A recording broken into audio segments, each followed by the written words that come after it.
It begins with the simplest of feelings, the tug beneath our feet as we stand upon the earth. From childhood, we are told that this pull is gravity, that it comes from mass, that the earth has mass, that the sun has mass, that the distant black holes have mass, and therefore they all exert gravity. Our intuition is shaped by apples falling from trees, by tides rising and receding, by the certainty that what goes up must come down. To most of us, gravity is nothing more than the invisible thread binding us to the ground and the planets to their stars. It is Newton's falling apple, and it is the orbiting moon. In that picture, mass is everything. But as the centuries turned and science deepened, cracks began to form in this simple story. Newton had described gravity as a universal attraction between masses, but he could not explain how that attraction traveled across the emptiness of space. For him, mass was both the source and the substance of gravity. When Einstein arrived centuries later with his general theory of relativity, he offered an idea so radical that it dissolved the very stage upon which Newton's physics had been played. In Einstein's vision, gravity was not a mysterious force passing between objects. It was the bending of space-time itself, a geometry of reality sculpted by the presence of matter and energy. And here lies the mystery that unsettles the common tale. If gravity is the warping of space-time by not only matter but also energy, then the idea that mass alone rules is incomplete. Light, radiation, pressure, and even the vacuum itself can curve the cosmos. That means the universe holds forms of gravity that arise without traditional mass. The sun holds us by its mass, yes, but a photon streaming from its fiery surface also contributes to gravity, though it carries no rest mass at all. This is not how most people imagine gravity. Our senses cling to what we can weigh and measure on a scale. Mass is something we hold, lift, drop, and count. We imagine it as the coin we pay for the ticket of gravity. But nature accepts far more than coins. Nature takes energy, momentum, pressure, even nothingness, and turns them into the currency of curvature. To glimpse this truth, we must walk with Einstein, not only through the equations, but through the imagination that dared to ask if space itself could bend. The answer reshaped physics and forced us to see that the very notion of gravity without mass is not only possible, but essential to the story of the cosmos. So we set out, beginning with the everyday pull beneath our feet, following it into the mathematics of geometry, the shimmer of light, the pressure of stars, the emptiness of space, and the ripples of gravity waves. In doing so, we will ask a question that sounds like heresy to intuition, but is a demand of modern physics. Can gravity exist without mass? And in the silence of that question lies the beginning of a new vision of reality, one that will take us from the falling apple to the deepest truth of space-time itself. The apple falls and we think we understand. The moon circles above and we think the same rule applies. But when we look closer, when we measure more carefully, when we push our experiments into realms of greater precision, the story becomes stranger. Newton told us that mass attracts mass with a force that weakens with distance.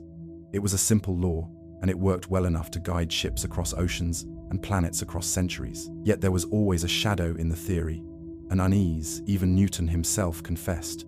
How, he asked, could matter reach across the void of space to pull on other matter without some medium, without some mechanism? To him, this action at a distance was a deep mystery, one he admitted he could not explain. Einstein approached the problem from another direction. He did not ask how the pull traveled, but whether there was a pull at all.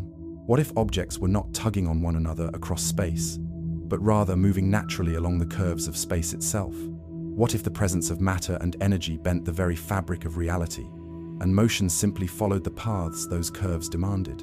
In that picture, gravity is no longer a force in the Newtonian sense.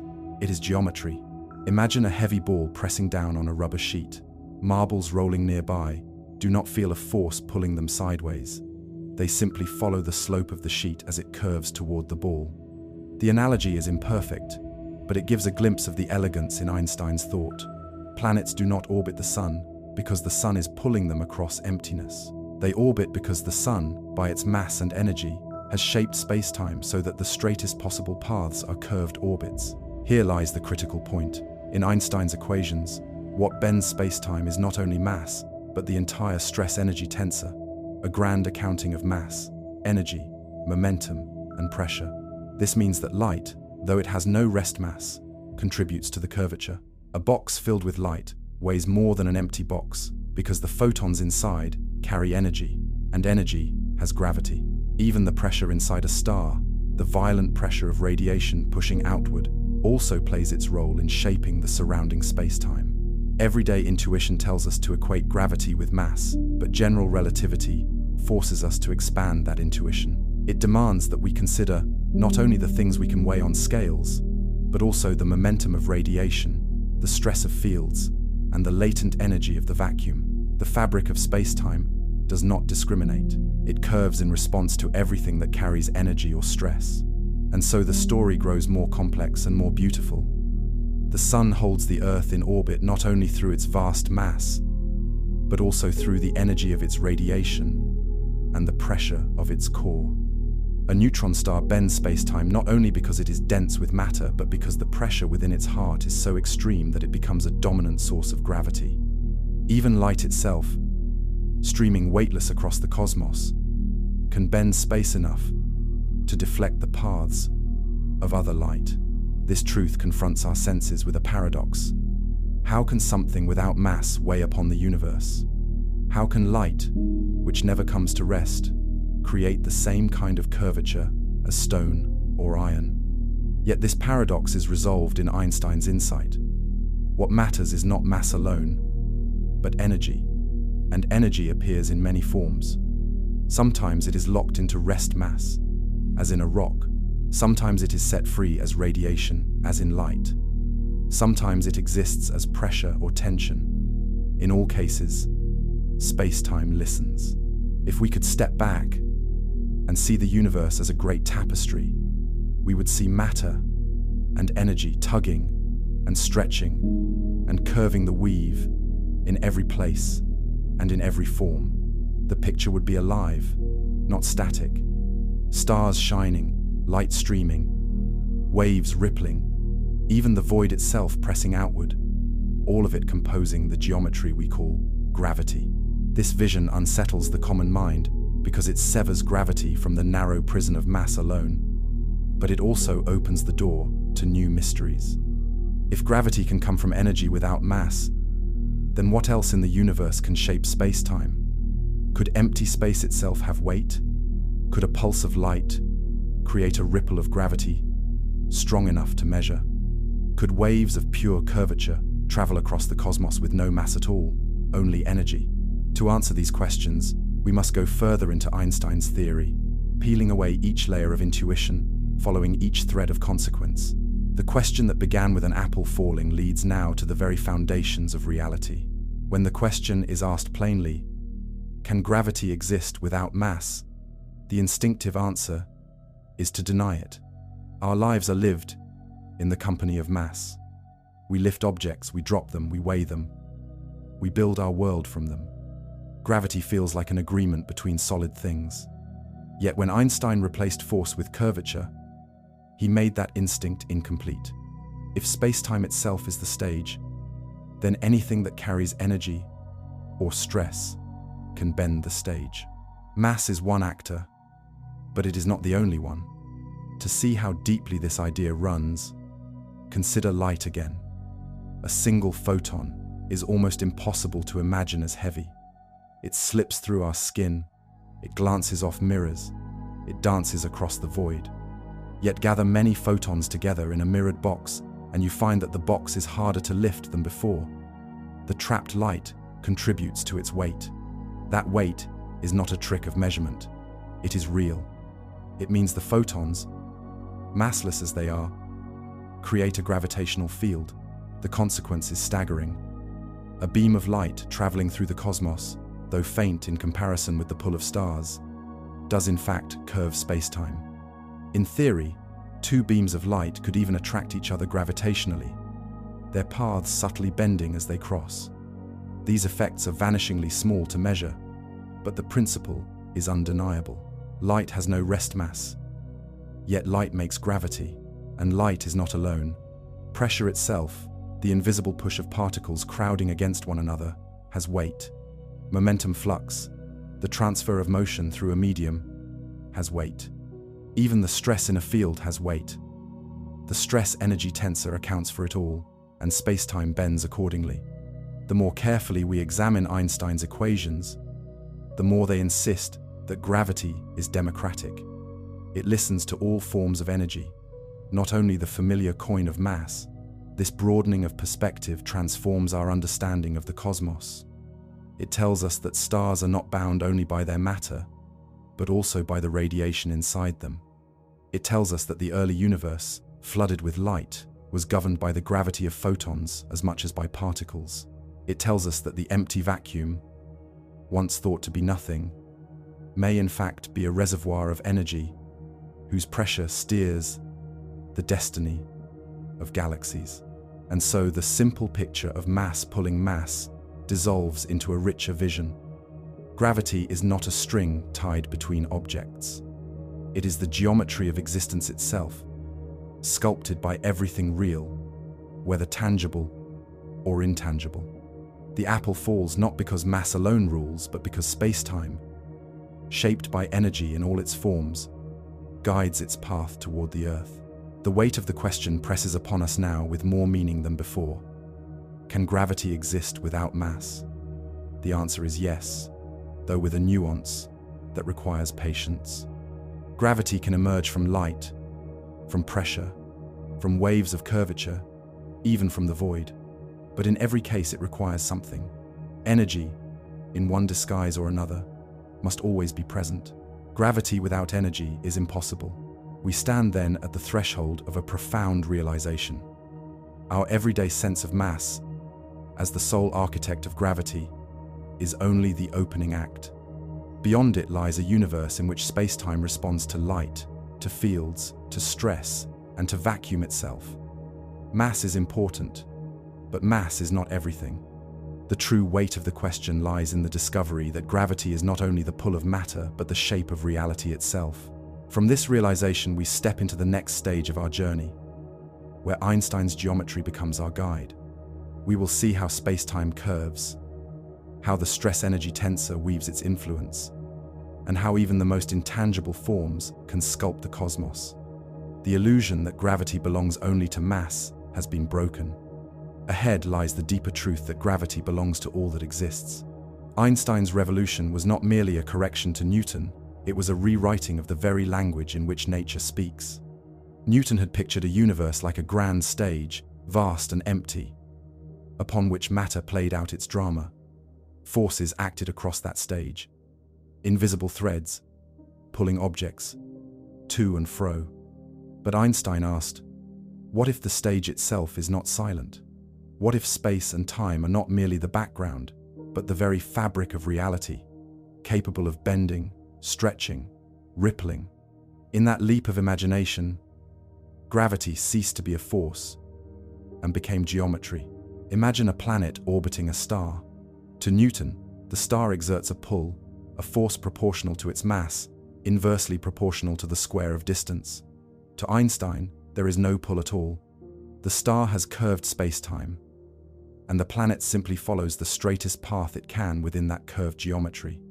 To picture this, we imagine again the rubber sheet, with a heavy ball pressing into it, though in truth the reality is four-dimensional and beyond direct visualization. The marbles roll not because they are pulled, but because the sheet itself guides them. The beauty of the theory is that it answers Newton's unease. No longer is there a mysterious force acting across emptiness. There is only the geometry of space-time and the movement of objects within it. Yet the deeper insight is what causes that geometry to curve. Einstein's field equations do not speak of mass alone. They speak of the stress-energy tensor, a mathematical object that holds within it every form of energy, momentum, pressure, and stress. Mass is only one part of this story. Light contributes. Pressure contributes. Momentum flux contributes. If the universe is a great stage, then every actor, even those without mass, can shape the floor upon which all motion takes place. To see how this changes our view, consider a star. In Newton's picture, the star bends space by virtue of its mass alone. In Einstein's picture, the star bends space-time not only by its mass, but also by the intense radiation within its core, by the pressure of its plasma, by the momentum of particles racing through its furnace. A neutron star bends space-time so powerfully, not merely because of its density, but also because the pressure inside it is beyond imagination. Every form of energy counts. The stage curves to the total balance of stress and energy, not just to the coins of mass. This explains why light itself can be bent by gravity. When photons skim the surface of the sun, their paths curve. This bending was first confirmed during a solar eclipse in 1919, when starlight passing near the sun was observed to shift. The experiment was hailed as a triumph for Einstein. But the reverse is equally true. Just as light can be bent by gravity, light itself can create gravity. It carries energy, and space-time curves in response. The bending is mutual. In this geometry, even the void is alive. The field equations allow for a constant term, the cosmological constant, which represents energy in empty space. Far from being an idle addition, this constant means the vacuum itself has weight, an idea that seems strange in Einstein's day but resonates deeply with modern cosmology. If the vacuum carries energy, then the geometry of space-time includes its influence. The stage curves, even where there is no matter at all. Einstein's vision demands that we let go of our everyday anchors. Gravity is no longer a pull, no longer an invisible tether between masses. It is the shape of reality itself, sculpted by all that exists. The path of a planet, the bending of light, the ripple of waves across the cosmos, all are consequences of the geometry. Mass is only the beginning of the story. To live within this geometry is to experience gravity without ever seeing it. We walk across the Earth and feel a downward pull, but in Einstein's picture, there is no pull. We are simply following the curved paths dictated by space-time, paths that press us toward the center of the Earth unless resisted by the ground beneath our feet. What we call weight is the ground pushing back against the straight path that space-time demands. If the Earth were to vanish in an instant, we would not be pulled anywhere. We would simply follow the geodesics of empty space-time, floating freely. Gravity is not a hand tugging us, but the structure that defines how we move. This is why Einstein often described his theory as a triumph of geometry. The field equations are like a conversation between matter, energy, and the fabric of the cosmos. On one side of the equation lies the stress-energy tensor, the ledger of all energy, mass, momentum, and pressure. On the other side lies the curvature of space-time, written in the language of tensors that measure how space bends and twists. The equality between them is the law of nature. Space-time tells matter how to move, and matter tells space-time how to curve. This reciprocity is what makes the theory so radical. It means that nothing exists in isolation.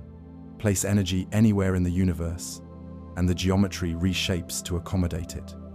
Remove that energy, and the geometry shifts again. The universe is a living fabric, responsive to every presence, dynamic and supple. The illusion of emptiness is broken. Even the vacuum, if it carries energy, can curve the whole.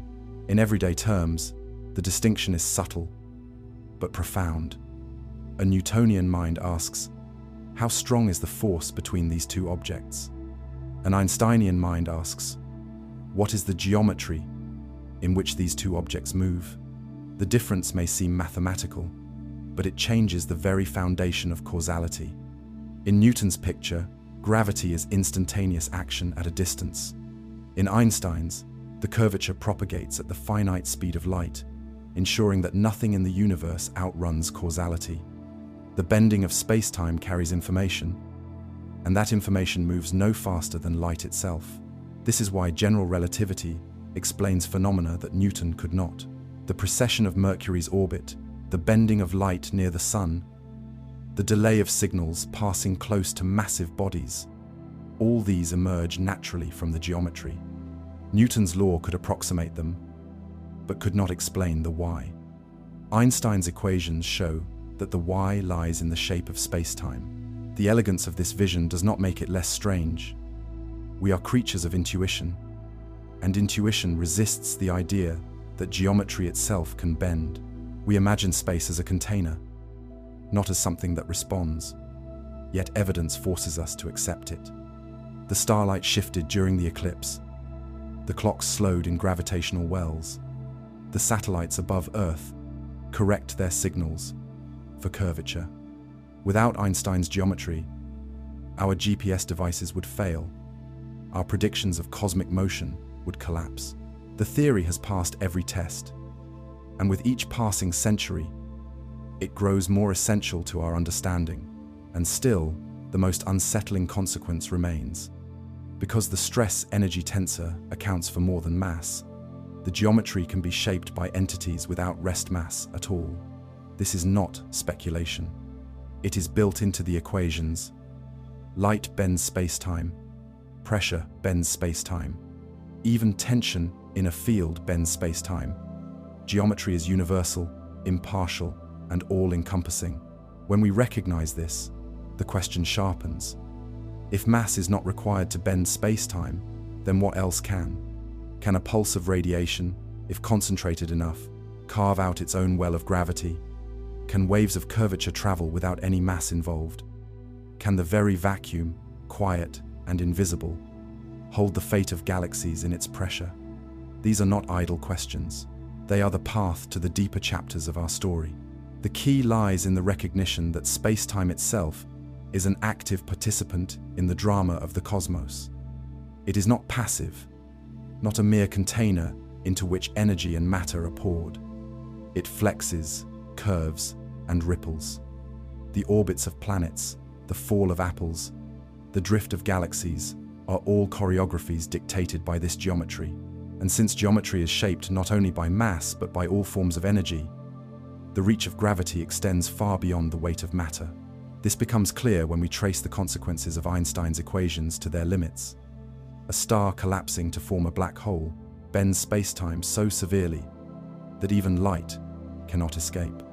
Yet what defines the black hole is not only the mass it contains, but the geometry it imprints on the universe around it. The event horizon is not a surface made of matter. It is a boundary in space-time. This is the purest manifestation of Einstein's vision. Gravity has ceased to be a force and has become entirely geometry. But the same equations that describe black holes also describe more subtle situations. A star burning steadily contributes to curvature, not only with its mass, but with the radiation pressure in its core. A gas cloud drifting in space curves geometry not only by the particles it contains, but by the pressure among them. Even a beam of light, if intense enough, could in principle generate measurable curvature. The idea sounds like a thought experiment, but it is real in the mathematics. Perhaps the most profound case is the vacuum itself. In Einstein's time, he included a constant in his equations, a term that could allow for a static universe. Later, he called it his greatest mistake, yet modern cosmology has returned to it under the name of the cosmological constant. This constant represents the energy of empty space, the pressure of the vacuum. And if the vacuum has energy, it has gravity. Empty space is not nothing. It is an ocean of subtle energy whose weight influences the expansion of the cosmos. This realization forces us to reconsider the very idea of existence. If emptiness itself curves space-time, then geometry is woven not only by matter, but by the deep fabric of reality. Our intuition rebels, but the data insists. The acceleration of the universe's expansion, measured by observing distant supernovae, testifies to the presence of this vacuum energy. The fate of galaxies, of stars, of all structure depends upon it. Thus, gravity without mass is no longer a hypothetical curiosity. It is the ruling principle of the cosmos. Light bends space-time. Pressure bends space-time. Even the void bends space-time. Mass remains the most familiar and powerful source, but it is not the only one. Geometry is richer than our senses allow. And so, as we close this chapter, we see the full depth of Einstein's vision. Gravity is geometry. It is not the invisible force of Newton, though Newton's law was a brilliant approximation. It is the dialogue between energy in all its forms and the fabric of space-time. To ask if gravity can exist without mass is to ask if geometry can respond to energy without substance. The answer, written in every corner of the equations, is yes. Mass is one voice in the chorus, but the song of gravity is sung by all that carries energy, even light, even nothing. The transition is natural and inevitable. If light itself can bend space-time, then we must ask what it means for a universe in which radiation, momentum, and pressure flood the cosmos. What is gravity when the actors are weightless? The next step in our journey is to strip away mass entirely and examine the power of pure energy. Energy and mass are two sides of the same coin, though for most of history, they were seen as entirely separate. Mass was the substance of matter, the heaviness we could feel, weigh, and hold. Energy was the power of motion, the heat of fire, the light of the Sunday. They were different categories in the language of physics, one tied to matter, the other to activity. Then Einstein revealed that they were bound by a simple yet profound equation. Energy equals mass, multiplied by the square of the speed of light. This single relation declared that mass and energy were not separate at all, but interchangeable expressions of the same fundamental reality. The consequence was staggering. A small amount of mass could be converted into a vast amount of energy, and pure energy could, in principle, create mass. The world saw this truth in the blaze of nuclear fire, where fragments of atoms released energy powerful enough to scar cities. But the equation is not only about destruction, it is about the unity of nature. Energy and mass are not rivals but partners, and space-time listens to both. This means that energy without rest mass can still create gravity. Consider light. A photon has no rest mass. It is the archetype of the massless particle, moving always at the speed of light, never slowing, never stopping. Yet it carries energy. It carries momentum. When light strikes a surface, it pushes. This is radiation pressure. Subtle, but real. And because it carries energy, light contributes to the curvature of space-time. A single photon's effect is unimaginably small, but in great numbers the effect can be significant. The universe in its earliest moments was filled with radiation, a searing bath of photons flooding space. During that epoch, it was not mass that ruled the expansion, but energy in the form of light. The curvature of space-time was shaped by photons rushing everywhere.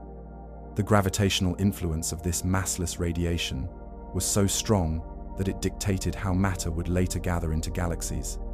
In that sense, light without mass carved the scaffolding of the universe. Even today, stars shine with photons that carry weight in Einstein's sense. A star is not only a ball of mass, but also a furnace of energy, and that energy curves the geometry around it. Neutron stars and black holes are extreme examples where energy densities are so immense that their contribution to gravity cannot be ignored. The principle is universal. Where there is energy, there is curvature, whether or not there is mass. This is why Einstein's theory does not speak merely of mass, but of stress energy. It recognizes that photons, though massless, are woven into the gravitational fabric.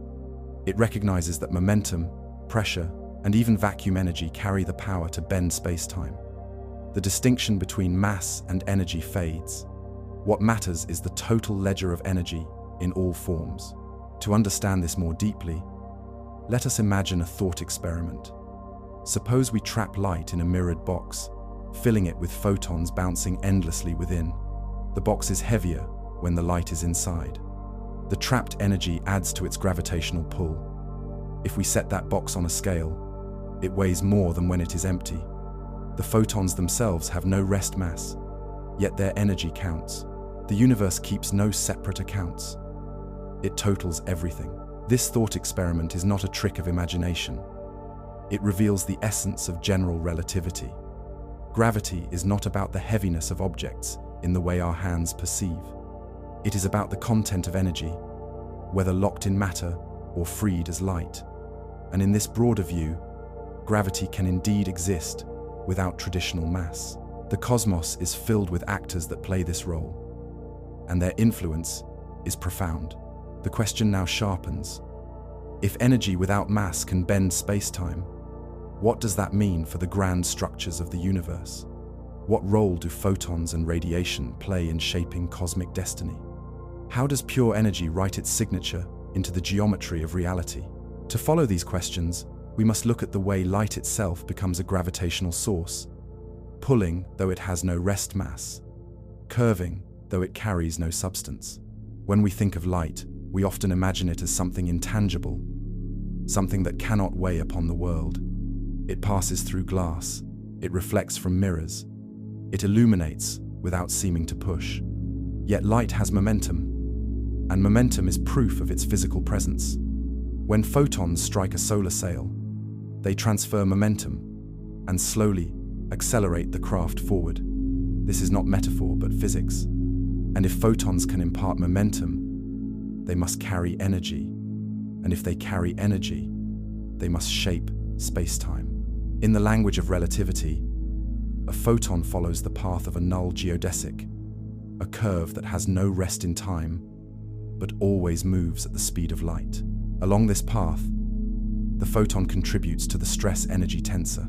Each photon's contribution is minuscule, but photons are abundant.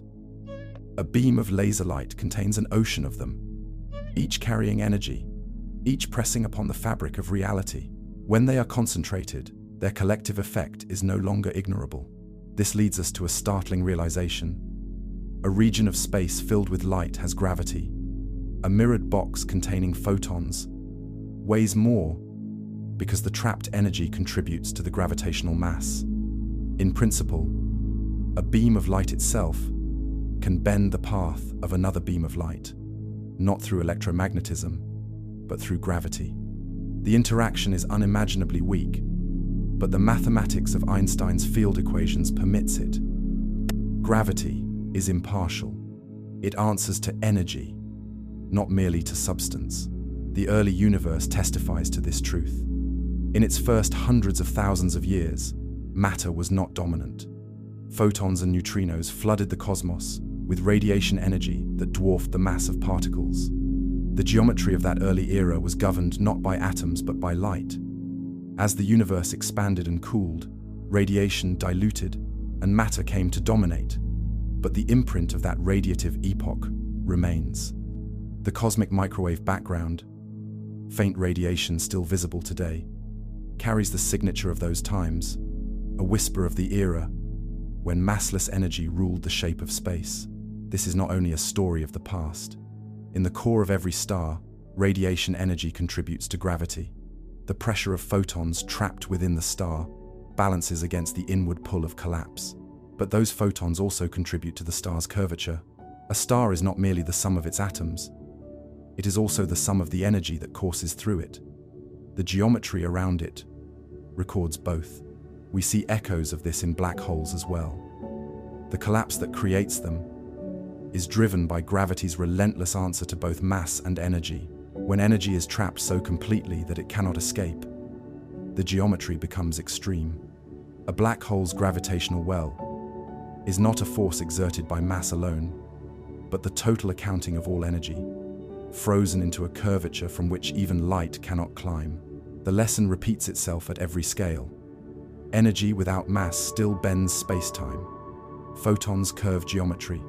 Pressure curves geometry. Momentum flux curves geometry. The universe does not ask whether energy comes with substance. It curves to whatever ledger is present.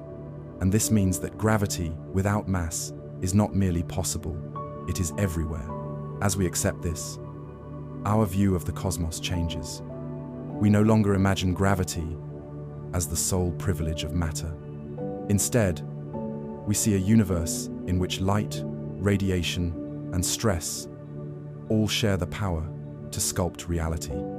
The simple picture of mass pulling mass dissolves into a richer vision where energy, in every form, is a sculptor of geometry. But the story is not finished.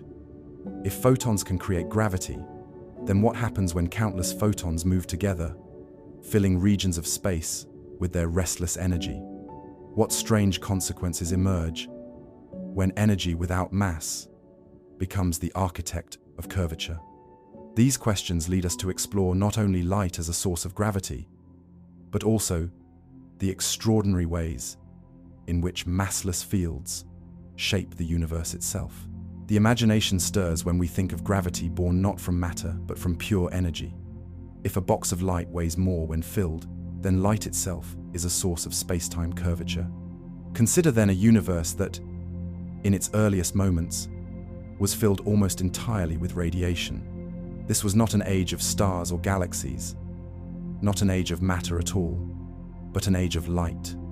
The cosmic plasma glowed so intensely that photons collided constantly with particles, and it was this ocean of energy that determined the geometry of the young cosmos. The very structure that later allowed galaxies to grow was carved by energy without mass. This influence is not only ancient. Even today, radiation contributes to the evolution of the universe. Neutrinos, nearly massless particles streaming through space in unimaginable numbers, carry energy that adds its weight to the cosmic balance. Starlight, though it seems delicate and intangible, is woven into the gravity of galaxies. Every photon adds its part, a whisper of curvature in the grand equation. The universe listens to them all. The principle becomes even more dramatic when we consider extreme thought experiments. Imagine constructing a perfectly reflective sphere and filling it with an immense pulse of laser light. The photons bounce endlessly, trapped inside. The sphere becomes heavier, not because we added any atoms, but because the trapped energy now counts toward its gravitational mass. In theory, if enough energy were trapped, the sphere could collapse into a black hole, even though its substance was nothing more than light confined. Such a vision pushes the limits of engineering beyond reason, but it illustrates the law of nature. Energy, in whatever form, has gravity. This realization forces us to reconsider our definition of emptiness and substance. A beam of light passing through space is not nothing. It is energy on the move, shaping geometry in its passage. A star is not simply matter burning, but also light streaming outward, light that contributes to the curvature around it. Even the early universe, before atoms could exist, was sculpted by photons alone. The human mind struggles with this because our senses equate gravity with weight, and weight with substance. We imagine lifting a rock and feeling its heaviness, and we imagine light as weightless, intangible. But the mathematics of relativity and the evidence of the cosmos say otherwise. Light is weightless, only in the sense of lacking rest mass. In the deeper sense of energy, it is heavy indeed, and the universe bends to acknowledge it. The boundary between mass and energy is less like a wall and more like a veil. Under certain conditions, energy becomes mass, as when particles and antiparticles form from pure radiation. Under other conditions, mass becomes energy, as in nuclear reactions. The two are convertible, but both curve space-time in their own right. Mass is only a form of energy, and energy is the more fundamental quantity. And so, when we ask if gravity can exist without mass, Chapter 3 gives us the answer. Yes, it can. It does. It always has. The universe itself is proof.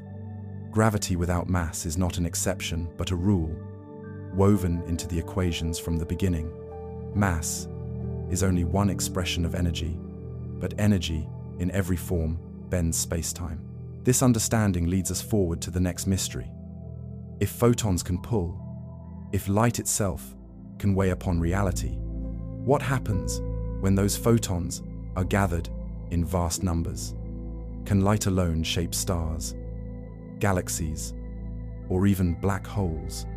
Can beams of radiation bend space enough to act as gravitational wells? These questions guide us into the next stage of our journey, where the gravity of photons becomes not only theory, but cosmic consequence. Light seems delicate to us, an illumination, a shimmer across surfaces, a warmth upon the skin. We do not imagine it as something heavy or forceful, and yet, photons can push. They strike sails, they drive particles, they exert pressure. If they can push, then they can also pull through gravity. This is the strange consequence of Einstein's insight, that energy is equivalent to mass, and that energy alone can curve space-time. A photon carries no rest mass, yet its energy and momentum are undeniable, and the universe listens to that energy as faithfully as it listens to the weight of matter. To appreciate the depth of this truth, imagine a box filled with light. The photons race from wall to wall, bouncing endlessly. The box weighs more when the light is inside than when it is empty. This is not a metaphor or an illusion. The added weight is real, measurable, a manifestation of the photon's contribution to the stress-energy tensor. The photons themselves are massless, but together they increase the gravitational pull of the box. In principle, if the light inside were intense enough, the box could collapse into a black hole. Pure energy could create gravity strong enough to trap itself. This is not mere fantasy. It is a natural consequence of relativity. If mass and energy are equivalent, then there is no distinction in how space-time responds. Energy curves space-time, whether it is locked into particles or streaming as light. In the cosmos, where light floods every corner, the gravitational role of photons cannot be ignored. Consider the interior of a star. Photons born in nuclear reactions ricochet through the plasma for thousands of years before escaping into space.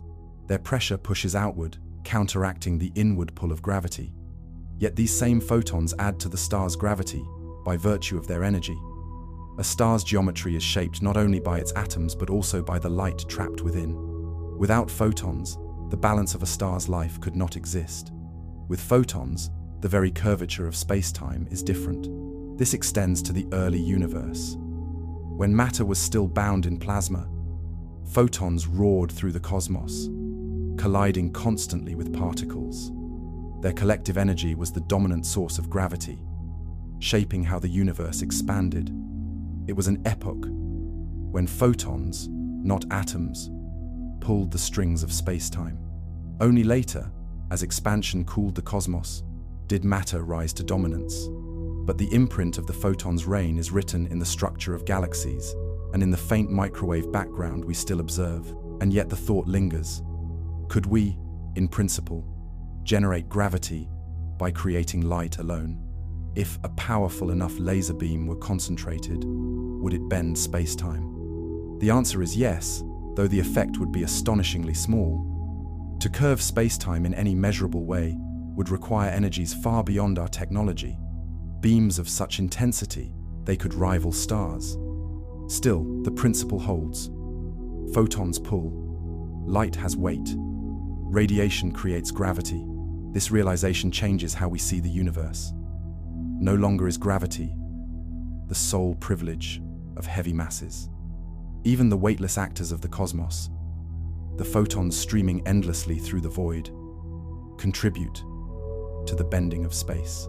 The universe is filled not only with the pull of matter, but also with the silent weight of light. To understand the gravity of light, we must linger on the way photons behave. A photon cannot rest, cannot be weighed on a scale, cannot be slowed to stillness. It exists only in motion, always at the speed of light.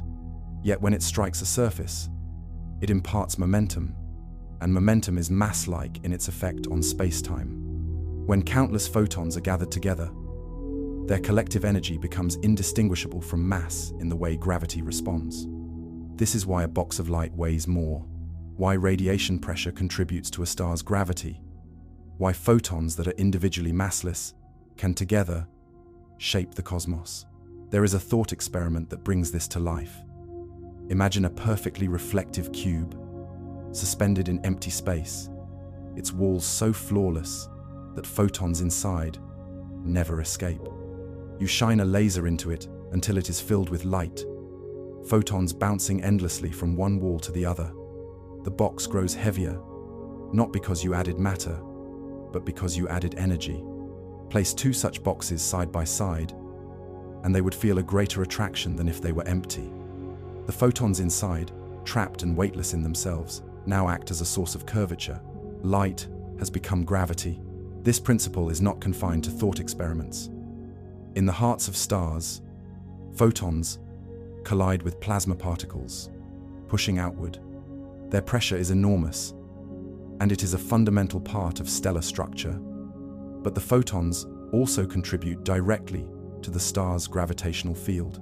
When astronomers calculate the mass of a star, they include the energy of the radiation inside. Without it, the equations of equilibrium would not hold. The life and death of stars are determined not only by the atoms they contain, but by the photons they emit. The effect of photons on spacetime is subtle, but the cosmos has had eons to amplify it. In the earliest times, before matter dominated, photons were the ruling source of gravity.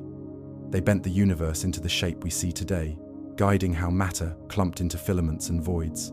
The cosmic microwave background is a fossil of that era, a whisper of the time when photons pulled more strongly than atoms. The galaxies and clusters that now span billions of light years owe their structure in part to the gravity of light. This dual role of photons, as both passengers in the geometry and contributors to it, is one of the profound symmetries of relativity. Light is guided by space-time curvature, yet light also curves spacetime. When a photon grazes the edge of the sun, its path bends because of gravity, and at the same time, the photon's energy adds to the sun's own gravitational pull. It is a perfect reciprocity, a dialogue written into the fabric of the cosmos. The question remains whether humanity could ever harness this. Could we gather enough photons in one place to generate a measurable gravitational effect? In principle, yes. In practice, the amount of energy required is beyond our reach. The curvature produced by even the most powerful lasers is too small to detect.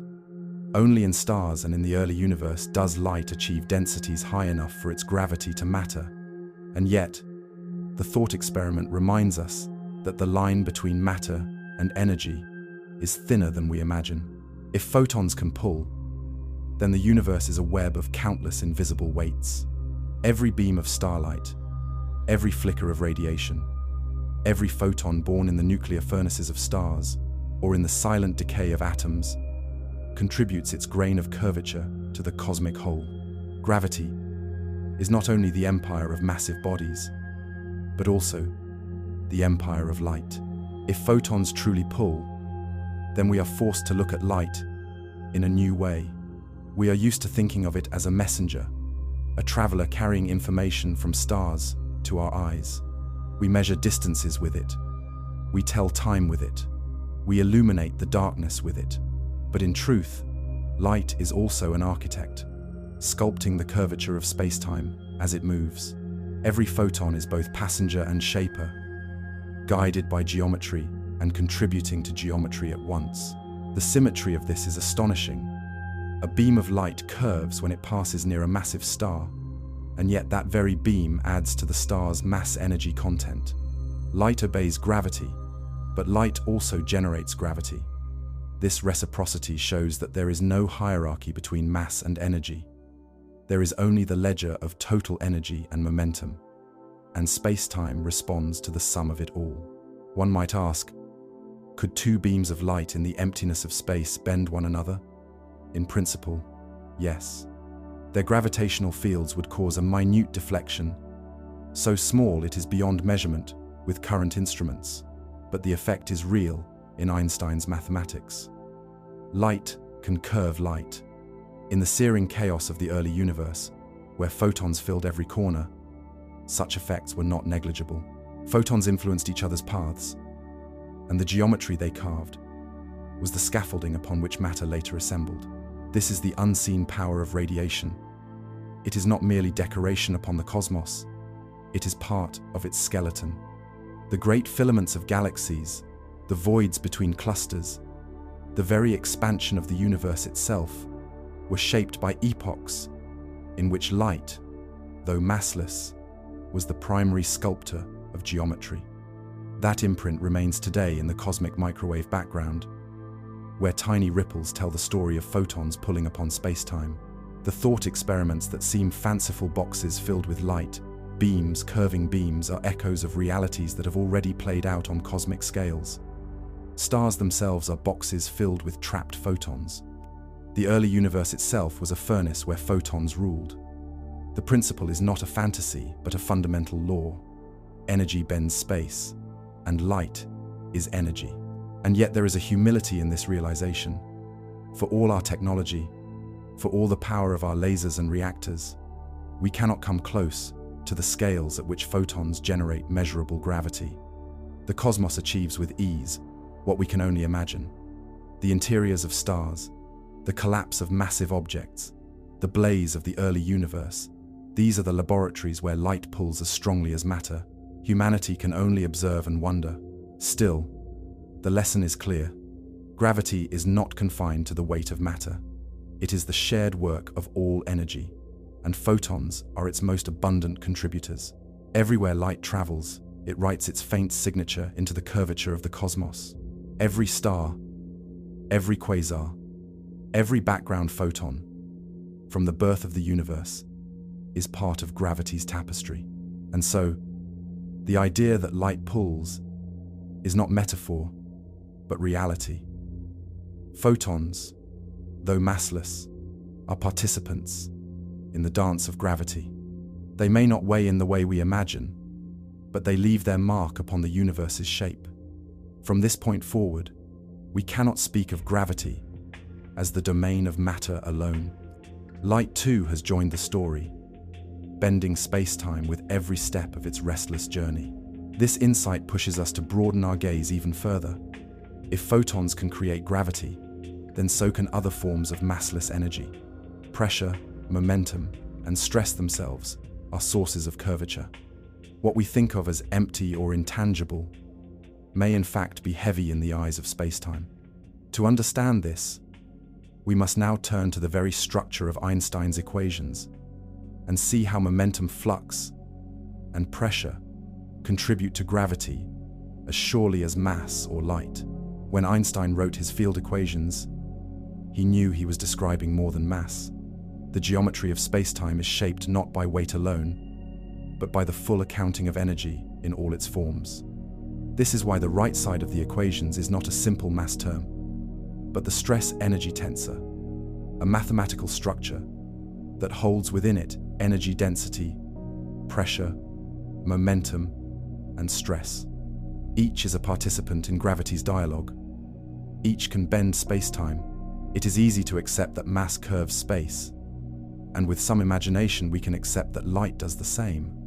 But pressure as gravity, momentum flux as gravity, stress in a field as gravity, these ideas are harder to see, harder to feel, but they are no less real. When a gas is heated and its pressure rises, that pressure contributes to the curvature around it. When radiation fills a star, its outward pressure does not only resist gravity, it also adds to gravity. Even in regions where no mass can be found, the energy of fields and their stresses can shape the stage upon which the universe moves. Imagine again the interior of a star. The atoms within are crushed by gravity, their collisions violent, their temperature soaring. Photons bounce endlessly, exerting pressure against collapse. Yet in the equations, that very pressure contributes to the star's gravitational pull. It is as if the resistance to gravity has itself become another source of gravity. The greater the pressure, the more intense the curvature. This is why neutron stars, with pressures billions of times higher than anything on Earth, create such extreme gravitational fields.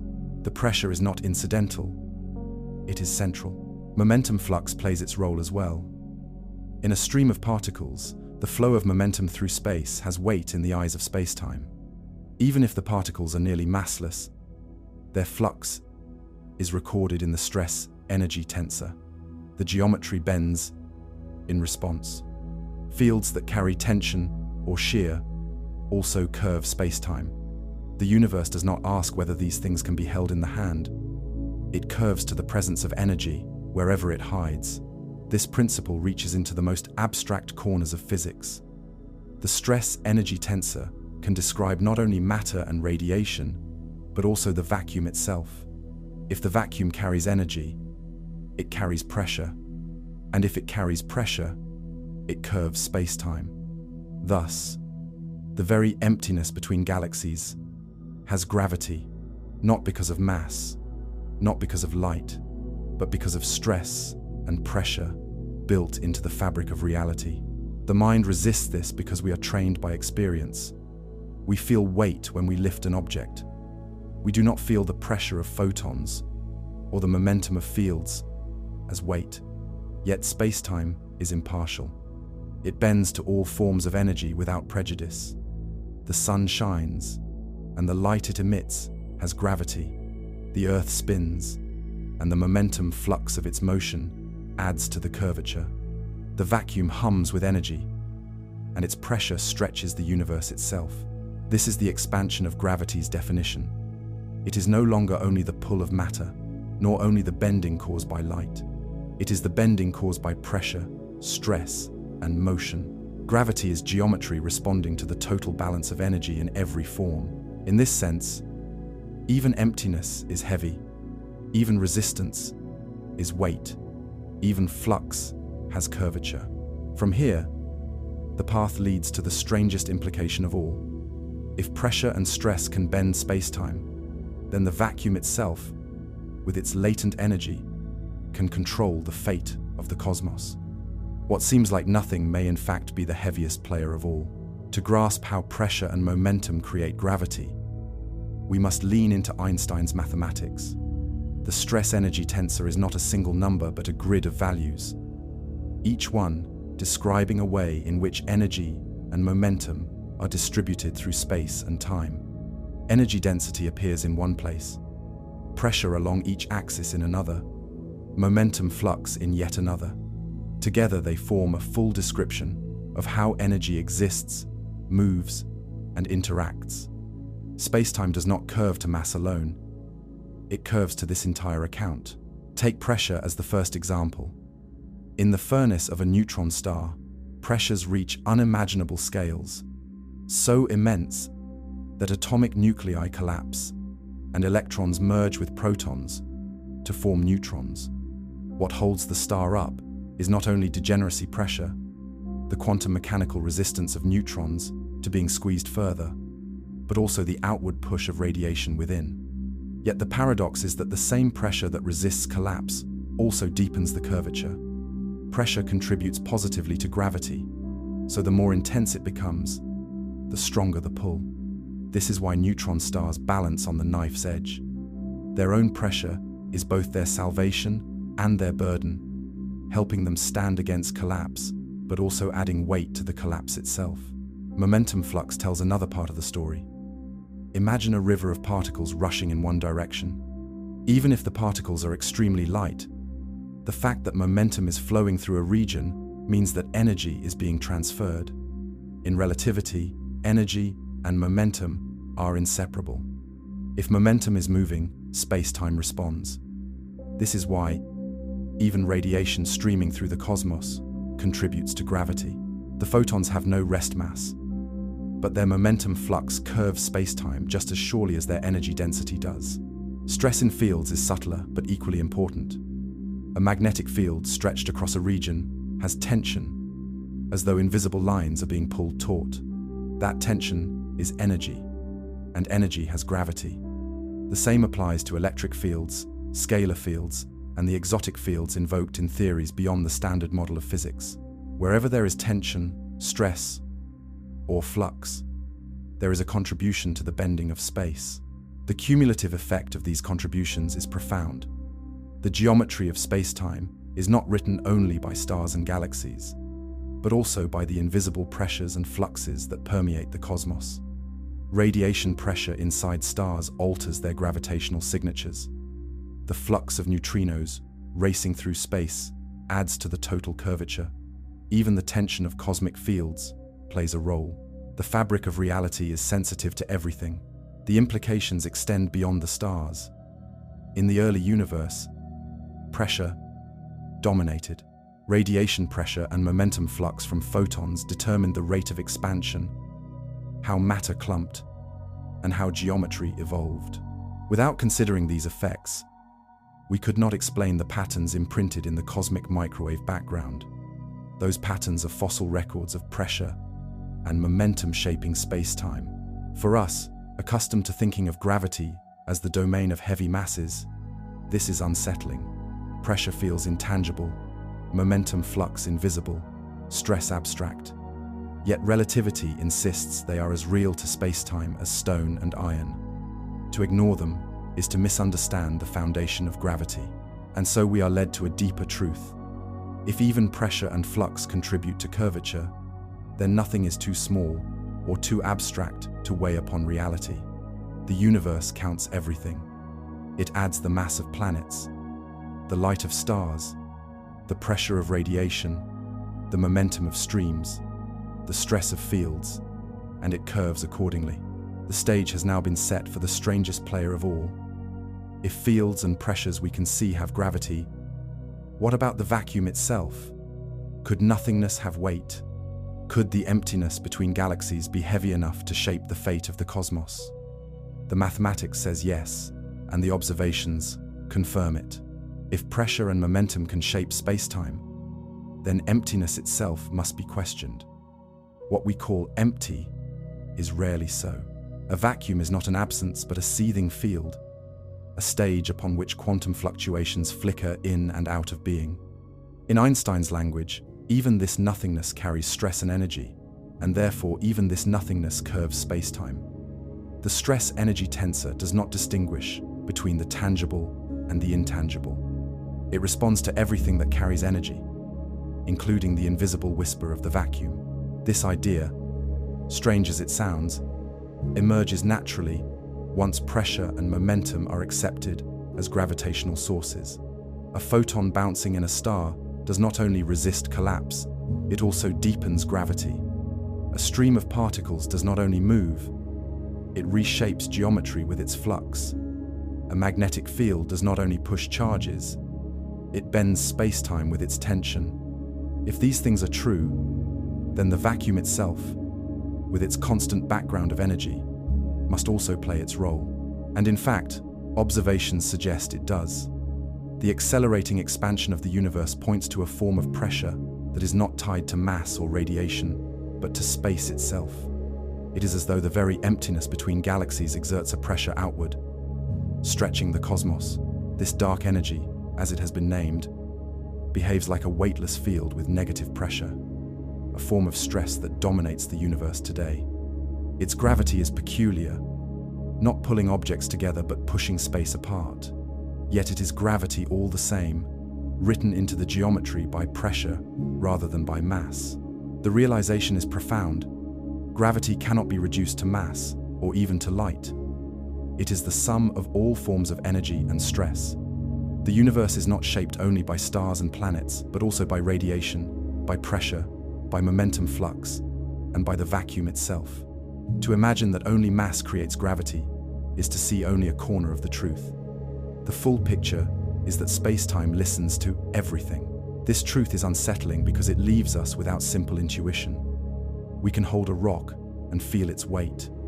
We can imagine the mass of the Earth and the Sunday, but we cannot hold pressure in our hands. We cannot lift a photon. We cannot weigh the vacuum. And yet each of these bends space-time, as surely as matter does. Relativity demands that our vision of gravity be expanded beyond the limits of human senses. In this expanded vision, nothing is truly weightless. Photons curve geometry. Pressure curves geometry. Flux curves geometry. Stress curves geometry. Even what we call nothing curves geometry. The The cosmos is a fabric woven not only by the visible masses but by the invisible energies that permeate every region. This leads us to the next chapter, where the strangest implication of all takes center stage. If the vacuum itself has energy, then empty space has weight. If empty space has weight, it can control the fate of the universe. The most powerful form of gravity may come not from stars, not from galaxies, not from light, but from the very nothingness that lies between. There is a strange silence at the edge of physics, a silence that whispers of emptiness. For centuries, nothing was thought to be the absence of everything, a blank canvas upon which matter and energy performed their roles. Space was void, and void was nothing. Yet in Einstein's equations, the void is not silent. It has weight, it has pressure, it has the power to bend space-time. Nothing, it turns out, is not nothing at all. This realization begins with the cosmological constant, the extra term Einstein added to his field equations in 1917. He sought a way to balance the pull of gravity and create a static universe, a universe neither expanding nor contracting. His constant was meant to be a kind of pressure in empty space, a hidden weight that would hold the cosmos steady. But when Edwin Hubble discovered the expansion of the universe, Einstein abandoned the constant and later called it his greatest mistake. The mistake was not in including the term, but in misunderstanding its role. The expansion was real, but so was the possibility that empty space carried energy. Decades later, astronomers discovered that the expansion of the universe is not slowing down as gravity pulls, but speeding up as though pushed by some hidden pressure. The cosmological constant returned, no longer an error but a necessity. The vacuum itself, the emptiness between galaxies, was revealed as a source of gravity. To understand this, imagine space as a fabric that can stretch.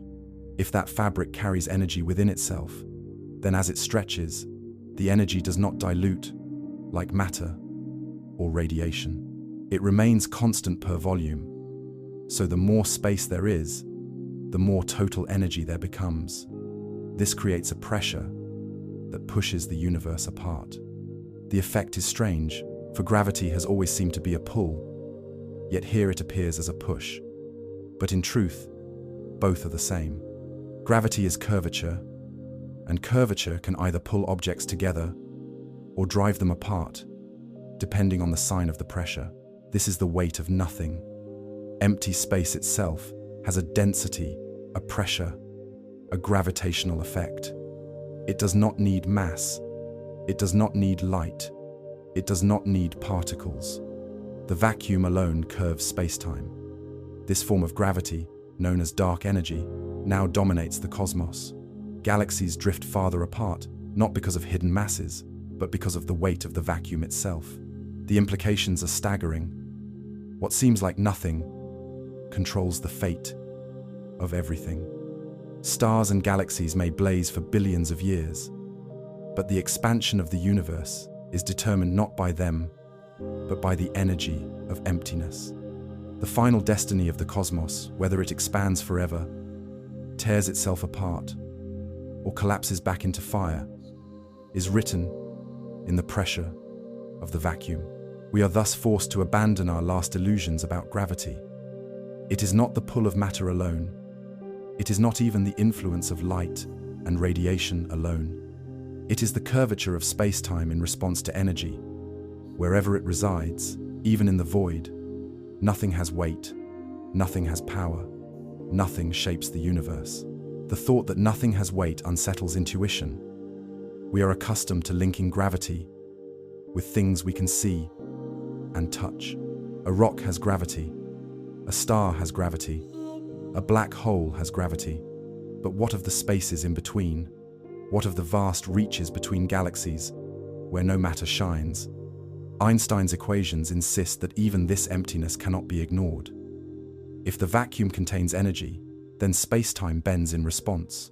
To see why this matters, we look to the expansion of the cosmos. When Hubble measured distant galaxies nearly a century ago, he found that they were receding from us. The farther they were, the faster they fled.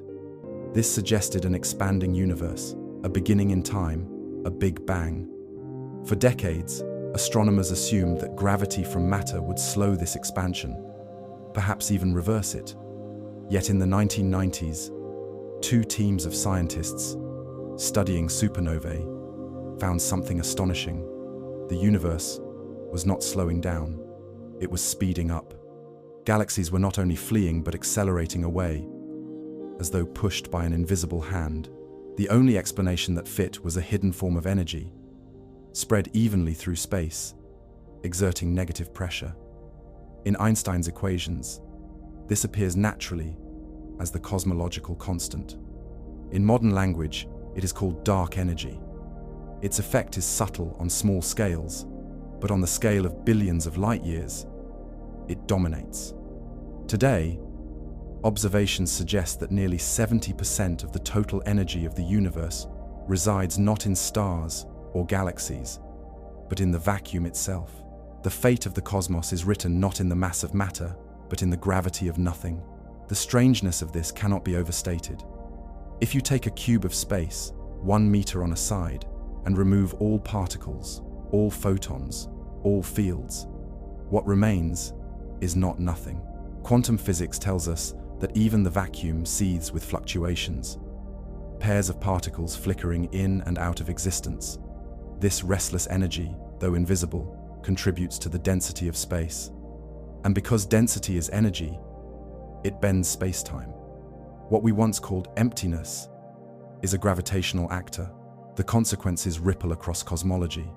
In the far future, if dark energy remains constant, galaxies beyond our local group will slip away beyond sight, carried faster than light by the swelling of space itself. Stars will burn out, black holes will fade, and the universe will become a cold, dark expanse of isolation, expanding forever under the weight of nothing. If, instead, dark energy grows stronger with time, the expansion will accelerate until even atoms are torn apart in a final big rip. If it weakens, the expansion may someday halt and reverse, collapsing into a fiery big crunch. The destiny of the cosmos is balanced upon the properties of emptiness. This is the ultimate irony. We once believed that matter was everything and void was nothing. Now we know that matter is a minority and void is the majority. The vacuum, the spaces between, is the true ruler of the cosmos. Gravity, which we thought belonged only to massive objects, is in fact written into the very fabric of empty space. It is difficult to imagine, but the equations leave no doubt.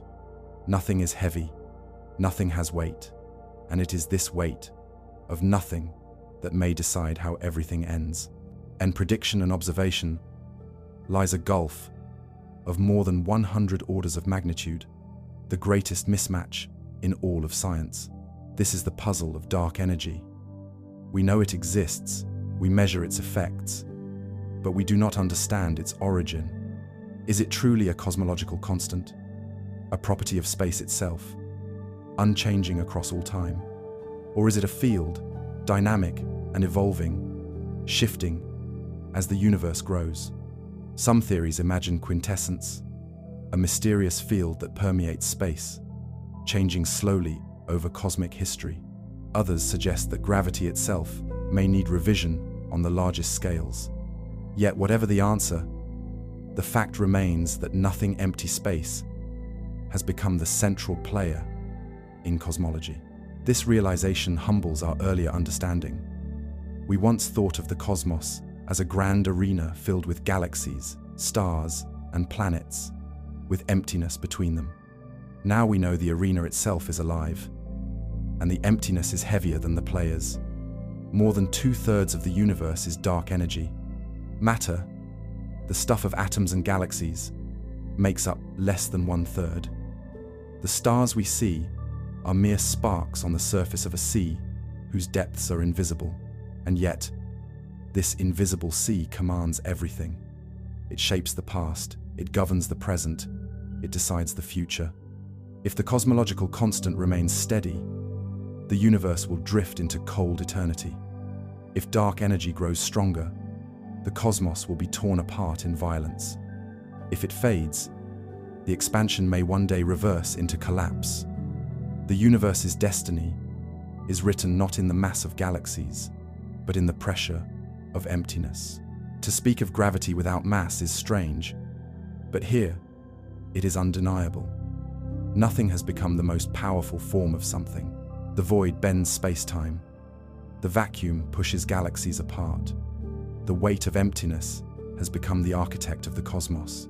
This truth brings us to the very edge of imagination. If the vacuum can curve space-time, then perhaps even geometry itself is woven from deeper principles we do not yet grasp. Perhaps what we call empty is only a shadow of hidden fields or dimensions. Perhaps the true foundation of gravity lies not in mass, not in energy, not in emptiness, but in some principle beyond our current vision. For now, we stand with the paradox. Nothing has weight, nothing pulls, nothing pushes, nothing shapes the universe. The gravity of nothing is not absence, but presence, not silence, but command. And from this silence, we step forward to another revelation. If even nothing can carry gravity, then perhaps waves of pure curvature, traveling without mass or matter, can also exist. Gravity itself may move as a ripple, carrying energy across the cosmos, with no mass at all. The next step in our journey leads us to these ripples, the gravitational waves that prove once again that gravity belongs not only to matter, but to the very fabric of space-time itself. It is difficult to imagine that the universe itself can shiver, yet this is exactly what Einstein's theory predicted. In his general relativity, space-time is no longer a rigid stage, fixed and unmoving. It is a living fabric, flexible and dynamic, responding to matter and energy, shaping the trajectories of stars, planets, and light. And like any fabric under stress, it can ripple. Those ripples are gravitational waves, and they carry energy not as particles, not as mass, but as pure oscillations of geometry. They are the most delicate tremors the cosmos can send, yet they hold the power to tell us of the most violent events in existence. The concept itself arose naturally from Einstein's equations in 1916. He realized that if masses accelerate, if they orbit, collide, or collapse, they should disturb the fabric of space-time. The disturbance would travel outward at the speed of light, just as ripples spread across a pond after a stone is thrown. These waves would not be made of matter or light, but of the geometry itself stretching and squeezing as it moved. They would be pure curvature, massless, yet carrying energy across unimaginable distances. At first, even Einstein doubted whether such waves were real. The mathematics allowed them, but the effect seemed so weak that no instrument could ever detect them. Some physicists argued that they were mere artifacts of the equations, mathematical illusions with no physical reality. Yet others insisted that if relativity was correct, then gravitational waves must exist. The debate persisted for decades, with the waves living in a twilight between possibility and certainty. Hints came not from laboratories on Earth, but from the heavens. In the 1970s, two astronomers, Russell Hulse and Joseph Taylor, discovered a remarkable system: two neutron stars locked in orbit around one another, spinning with unimaginable density. Careful timing of the pulsar signals from one star showed that the orbit was shrinking. The stars were spiraling inward, as though losing energy to something unseen. The rate of shrinkage matched Einstein's predictions perfectly. The system was radiating energy in gravitational waves, and though we could not yet hear them directly, we could see their fingerprints in the slow dance of dying stars. For this discovery, Hulse and Taylor won the Nobel Prize, and gravitational waves moved from speculation to serious expectation. Still, the waves themselves remained elusive. To detect them directly, scientists needed an instrument so sensitive it could measure distortions smaller than the width of a proton across kilometers of space. The challenge seemed impossible, But across the latter half of the 20th century, engineers and physicists worked to build such a device. Their idea was to use light itself as a ruler, splitting laser beams into long perpendicular arms, reflecting them back with mirrors, and recombining them to see if space-time had stretched or squeezed by the passage of a wave. This was the principle behind LIGO, the Laser Interferometer Gravitational Wave Observatory. LIGO was an audacious gamble. 2 detectors, one in Washington State and the other in Louisiana, were built with arms 4 kilometers long. They were designed to measure distortions of space-time as small as 1 part in 10 to the power of 21. That is a fraction so small that if you were measuring the distance to the nearest star, it would correspond to less than the width of a human hair. For years, the detectors listened, waiting for space-time to ring. The noise was immense trucks on distant highways, storms rolling across the land, even the faint seismic hum of the Earth itself. To hear the universe above this din seemed like trying to catch the whisper of a butterfly in the middle of a hurricane. And yet, in September of 2015, the whisper came. 2 black holes more than 1 billion light-years away spiraled together, colliding in a storm of unimaginable violence. In the final seconds of their dance, they converted a mass 3 times that of the Sun directly into energy. Not as light, not as particles, but as gravitational waves. Those waves traveled across 1 billion years of space, growing weaker with distance, until they reached Earth. They stretched and squeezed space-time itself as they passed, and the twin detectors of LIGO trembled in unison. The signal was unmistakable. A rising chirp, the death cry of 2 merging black holes, written in the language of space-time. Humanity had heard the universe sing. This was more than detection. It was confirmation that gravity can exist without mass, carried not by particles, but by ripples of geometry itself. The waves were massless, yet they bore immense energy, enough to outshine all the stars in the observable universe. For the brief moment of collision, in that instant, the cosmos revealed that energy without matter could shake the very fabric of reality. Einstein's ghost, once doubting, was vindicated. The discovery marked the dawn of a new astronomy. For centuries, we had studied the universe through light, first with our eyes, then with telescopes that extended vision into the realms of radio waves, X-rays, and gamma rays. But gravitational waves opened an entirely new sense, a way of hearing the universe through its deepest vibrations. Where light can be blocked by gas and dust, gravitational waves pass through unscathed. Where light cannot escape the grip of a black hole, gravitational waves carry the story of its birth. For the first time, we could observe the invisible, not by sight, but by touch, feeling the tremors of space-time itself. And so, gravitational waves stand as the purest expression of the question we have been following. Can gravity exist without mass? The answer flows through the detectors, through the trembling of mirrors, through the rising chirp of colliding black holes. Gravity can travel, massless and free, carrying energy across the cosmos as waves of pure curvature. The weight of nothing has become a voice, and space-time itself has learned to sing. The first direct detection of gravitational waves was not the end of the story, but the beginning of an entirely new chapter in humanity's exploration of the cosmos.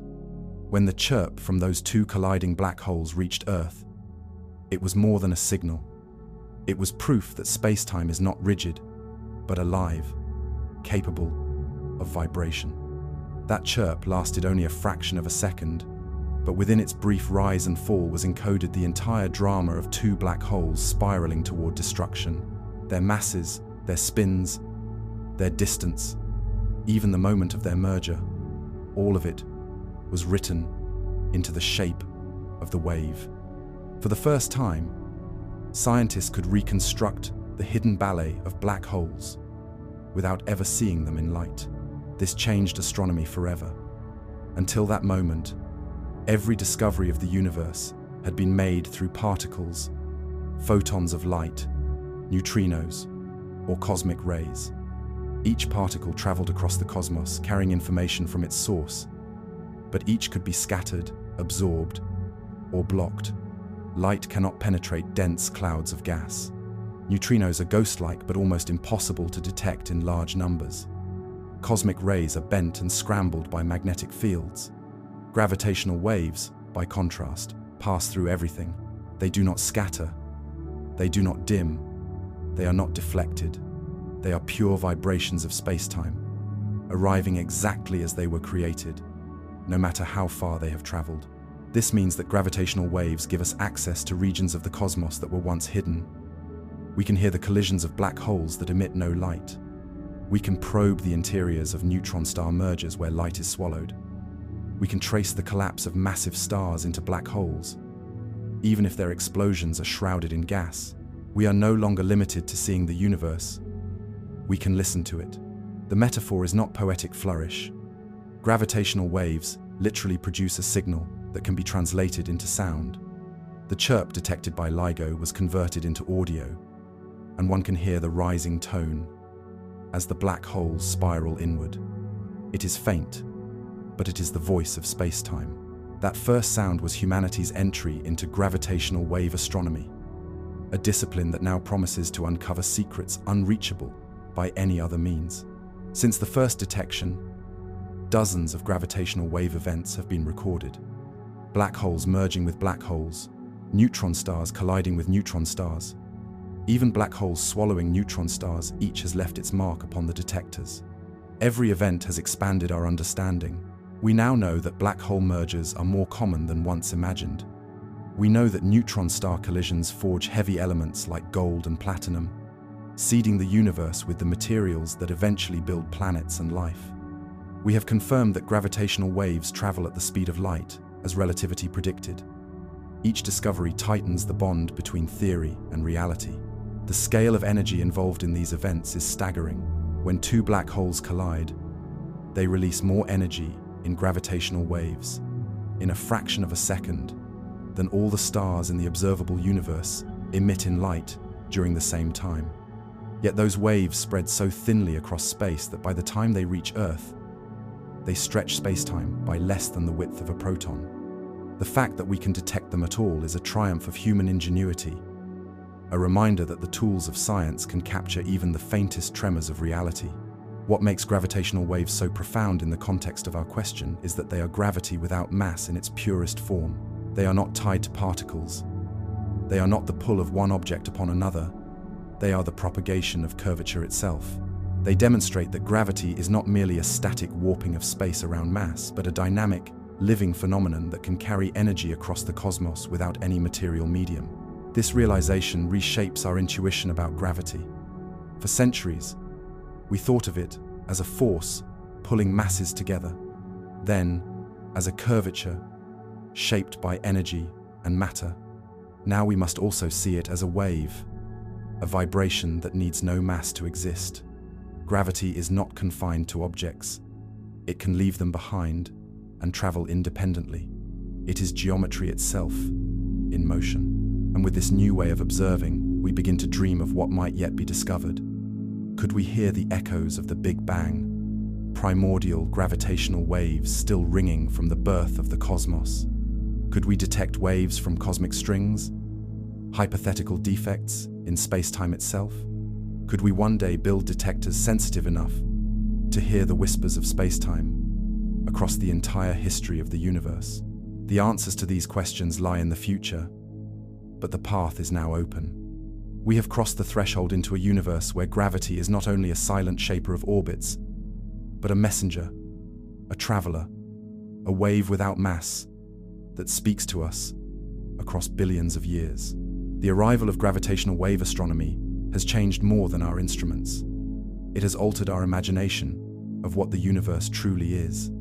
For centuries, humanity relied upon sight. We built telescopes to extend our vision, catching photons of every wavelength, from radio waves that map the cold hydrogen of galaxies to gamma rays that capture the most violent bursts of energy. But all of these belong to the same family. They were messengers of light, carriers of electromagnetic information. Gravitational waves are different. They are not particles traveling through space-time. They are space-time itself in motion. To hear them is not to listen to a message from within the universe, but to listen to the universe itself. This distinction changes how we think about what it means to observe. When we catch photons, we see surfaces. The light from a star comes from its photosphere, the thin layer where it becomes transparent. The light from a galaxy comes from its shining stars, not from its hidden interior.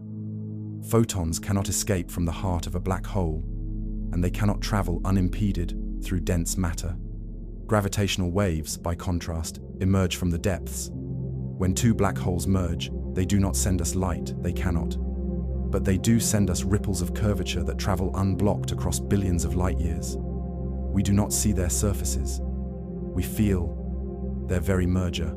This power makes gravitational waves a probe of the invisible. They tell us about masses we cannot otherwise detect, about collisions we cannot otherwise see. They reveal black holes that were once silent, hidden in darkness. They show us neutron stars colliding, creating kilonovae, whose light is faint, but whose space-time tremor is unmistakable. They carry direct evidence of the processes that forge the heavy elements, confirming that gold, platinum, and uranium were born in cosmic collisions. With each new detection, we add to the story of matter's origin, and with it, our own. Perhaps most striking is how gravitational waves reaffirm the core lesson of relativity. Mass is not the only source of gravity, and gravity is not limited to mass. Here we encounter gravity traveling without mass at all. The waves themselves are not made of particles, yet they carry energy. They have no rest mass, yet they influence detectors on Earth with physical force. They can shake mirrors, alter distances, and deposit energy into matter. Gravity is not confined to matter. It is an active participant in the cosmos, able to detach from its sources and propagate on its own. This is the clearest proof of our central question. Can gravity exist without mass? Gravitational waves are the answer, rippling across space-time, with no particles, no rest mass, yet undeniable in their effects. They are energy in motion, born of the collapse and collision of massive bodies but freed into pure curvature. They are geometry turned into music, massless but powerful. And this music carries secrets that may one day reach to the beginning of time itself. The expansion of the universe after the Big Bang may have generated primordial gravitational waves, ripples imprinted upon space-time when it was less than a trillionth of a second old.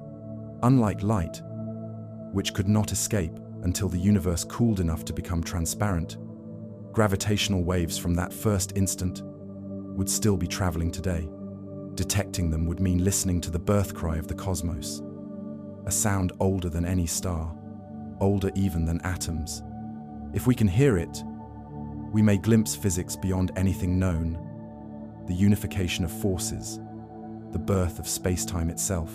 There is also the possibility of hearing waves from phenomena we have not yet confirmed, cosmic strings stretching across the universe, vibrations of extra dimensions, or the resonances of space-time itself at the quantum level. Each detection would not merely add a detail, but open a new chapter in our understanding of reality.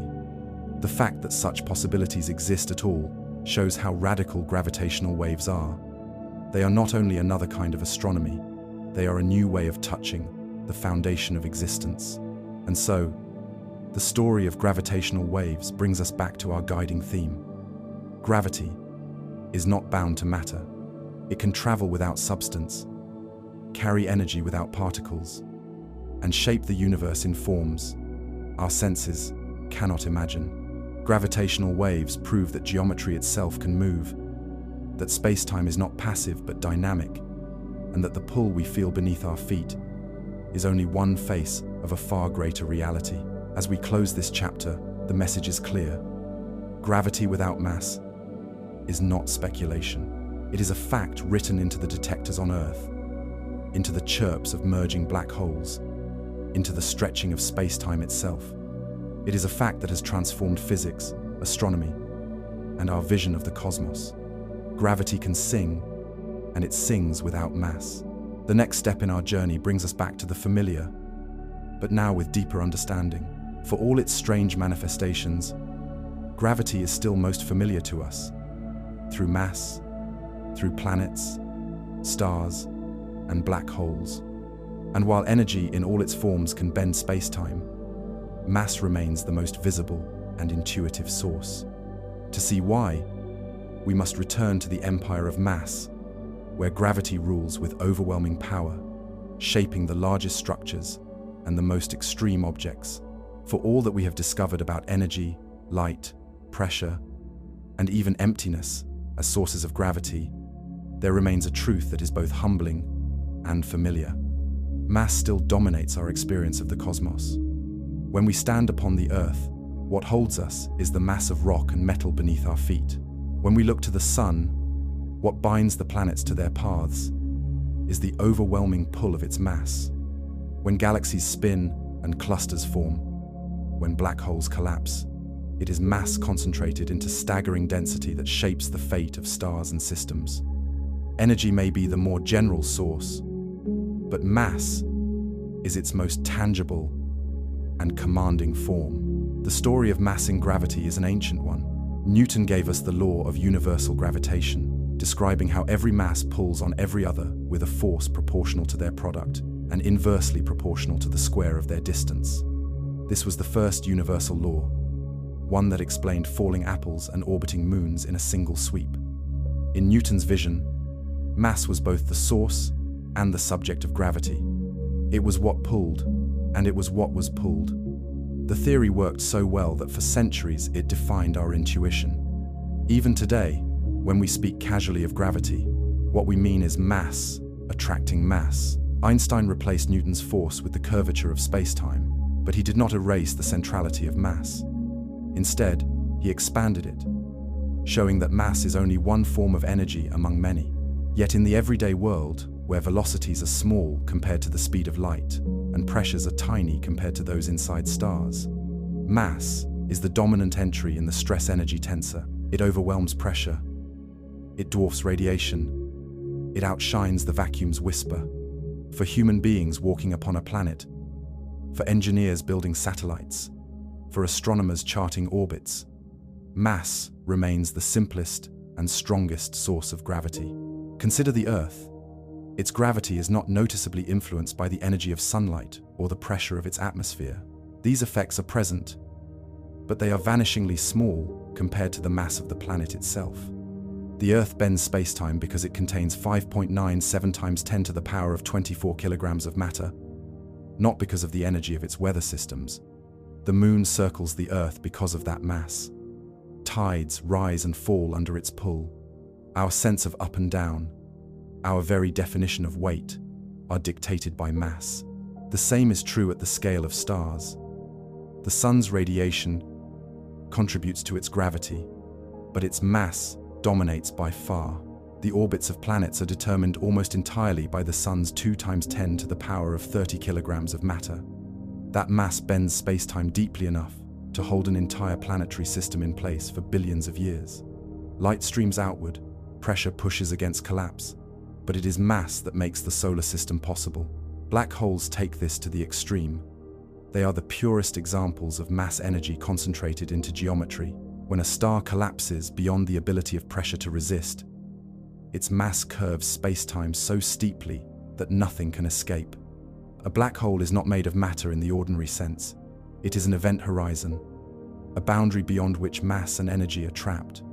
But its gravitational pull is described entirely by its mass, its spin, and its charge. In black holes, mass rules absolutely. The waves we detect from their collisions are born of their motion, but the depths of curvature that create them are carved by mass compressed into a point. Even at the largest scales, mass remains central. Galaxies form as clouds of matter collapse under their own pull. Clusters of galaxies are bound together by the mass of both visible matter and the mysterious dark matter that outweighs it. The cosmic web, the grand structure of the universe, is a map of where mass has pooled and gathered across billions of years. Radiation and pressure shaped the early stages, and dark energy drives the expansion today. But the intricate filaments and knots of galaxies are the handiwork of mass. This does not diminish the other sources of gravity we have explored. Instead, it places them in context. Energy, in all its forms, bends space-time, but mass is the most concentrated, the most familiar, the most immediate. It is the form of energy we can touch and weigh. It is the form that dominates the lives of stars and planets, the form that shapes the geometry we navigate every day. Mass may not be the whole story, but it is still the headline. And yet, even as we acknowledge the empire of mass, we must keep in mind that it does not rule alone. It is first among equals in the ledger of energy, but the others are always present, always shaping the cosmos in ways we do not always see. Gravity is not only mass, it is energy, pressure, momentum, stress, and even nothingness. Still, when we look up at the night sky, when we feel the pull of Earth, when we study the collapse of stars, mass remains the most visible face of gravity. The question then is not whether mass is important, it unquestionably is, but whether gravity can exist without it. We have seen that it can, in the push of light, in the pressure of radiation, in the weight of nothing, and in the ripples of space-time itself. But the dominance of mass reminds us that while gravity is broader than we imagined, it is also simpler. At its heart, space-time responds to energy, and mass is simply the most concentrated form of that energy. To reconcile the familiar with the strange, we must accept both truths at once. Mass rules where it is present, but it does not rule alone. The cosmos bends to all forms of energy, but it bends most deeply to mass. The empire of gravity is shared, and its throne is broad. As we carry this understanding forward, we turn to the next question. If we know that energy in all its forms can create gravity, could humanity ever generate it without relying on mass? Could we build devices that bend space-time with beams of light, or fields of energy, or the vacuum itself? Could we create gravity in the laboratory, not by piling up matter, but by summoning curvature through other means? The challenge seems immense, but the thought demands pursuit. When we speak of the dominion of mass, we speak not only of planets and stars, but of the hidden matter that pervades the cosmos. For even mass itself has a mystery. The luminous matter we see, the stars burning in galaxies, the gas clouds drifting between them, the dust that seeds planets makes up only a small fraction of the universe. The rest is hidden in shadows. Observations of galaxies show that their stars orbit too quickly to be held by visible matter alone. Gravitational lensing reveals invisible mass bending the paths of light from background galaxies. The large-scale structure of the universe requires a foundation of unseen weight. This is dark matter, a form of mass we cannot see, but that outweighs the visible by nearly 5 to 1. Dark matter reminds us that mass is not only what we can touch or see, but what space-time records. Whatever its nature, particles yet undiscovered, exotic relics from the early universe, or something stranger still, dark matter is mass in the sense that matters most. It bends space-time, it sculpts galaxies, it anchors clusters. It is silent, invisible, but in its gravitational rule it is undeniable. When we speak of where mass still dominates, we must include this hidden empire. Without it, galaxies would fly apart, the cosmic web would dissolve, and the universe we inhabit would not exist. Yet dark matter is not the only way in which mass asserts its dominance. At the level of black holes, mass rules with an intensity beyond imagination. These objects are the epitome of mass concentration, regions where pressure, light, and all other forms of energy have collapsed into a singularity. The event horizon is the boundary of no return, and what defines its size is the mass contained within. A black hole of 10 solar masses has a horizon of only a few tens of kilometers, while one of a billion solar masses can rule the heart of a galaxy. In each case, the geometry is defined by the mass, its influence stretching far beyond the horizon, bending space-time so strongly that even light cannot escape. And black holes do not merely sit in isolation. They collide, merge, and grow, shaping galaxies themselves. At the centers of most galaxies lie supermassive black holes, millions to billions of solar masses in scale. Their pull dictates the motions of stars in their vicinity. Their growth influences star formation. Their mergers send gravitational waves rippling across the cosmos. Though light and energy have their role, the sheer dominance of mass in these monsters shows why gravity still belongs most intuitively to matter. But the rule of mass is not only cosmic, it defines our daily lives. When an apple falls from a tree, it is mass responding to mass. When tides rise and fall, it is the pull of the moon's mass upon Earth's oceans. When satellites orbit, they obey the curvature defined by Earth's mass. Mass is the form of energy most accessible to our senses. It is why we can weigh, why we can measure, why we can build. Pressure, light, and stress may curve space-time, but they are abstract to us. Mass is immediate. This immediacy explains why Newton's view held so long, why our intuition remains bound to it. Mass can be felt in our muscles when we lift, in our steps when we climb, in our bones when we stumble. No one feels the weight of a photon or the pressure of radiation directly, but everyone feels the weight of mass. It is woven into our instincts. And even though Einstein showed us that gravity is more than mass, our senses still whisper the Newtonian tale. Yet there is also a philosophical lesson here. Mass is not a separate category from energy, but our minds treat it as such because of its dominance in our experience. In the language of relativity, mass is energy at rest, the densest, most concentrated form. That is why it dominates stars, planets, and black holes. That is why it rules our daily lives. But when we step back and see the larger picture, mass is revealed as one form among many, the most visible face of a broader truth. The reign of mass, then, is both absolute and limited. Absolute in our lives, in the orbits of planets, in the binding of galaxies. Limited in that mass does not have exclusive claim to gravity. It shares the throne with light, with stress, with pressure, and with the vacuum itself. To know the whole of gravity, we must keep both truths in mind. And this duality leads us toward the final recognition. Mass may dominate the visible, but energy in all its forms writes the laws. To see what gravity truly is, we must accept the paradox that mass is both central and dispensable. It is central because it defines the structures we see. It is dispensable because the universe can curve even without it. This is the balance of relativity, the coexistence of the intuitive and the strange. From here, the story draws us toward the final frontier of thought.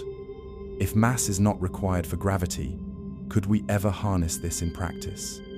Could we create measurable curvature in the laboratory without piling up massive objects? Could boxes of light, high-energy fields, or quantum vacuums be used to bend space-time? These thought experiments belong to the edge of imagination, yet they are natural extensions of what we have already learned. To understand why mass still holds pride of place in our story, we must return to the scale of the cosmos itself. When we map the distribution of galaxies across billions of light years, what we see is a web-like structure, with filaments stretching across vast distances and clusters forming at their intersections. This cosmic web is not shaped by light or by pressure. It is carved by mass, both visible and dark. The gravitational pull of mass gathered into filaments draws more matter toward it, amplifying the structure over time. Radiation played its part in the early universe, and dark energy drives the expansion today. But the intricate architecture of galaxies is a monument to mass. Even in galaxy clusters, where temperatures soar into the tens of millions of degrees and radiation floods the space between galaxies, it is still mass that rules. The hot plasma radiates X-rays, and the light of thousands of galaxies pours into the void. But the motions of the cluster are governed by mass, most of it invisible. Observations of these clusters reveal that more than 80% of their total weight is dark matter, a silent but irresistible anchor. Light fills the void, but mass binds it. And when we look deeper still, into the engines of galaxies, we find once again that mass is sovereign. The supermassive black holes at galactic centers dominate their surroundings. Their mass bends space-time so deeply that entire stellar systems orbit around them. They consume matter and flare with energy, but it is their mass that defines the geometry of their horizons. No amount of radiation or pressure could mimic their pull. In black holes, mass shows its most extreme form, reducing all else to silence. The role of mass in our daily lives is no less absolute. The gravity that shapes tides, that governs orbits, that defines weight, is all determined by mass.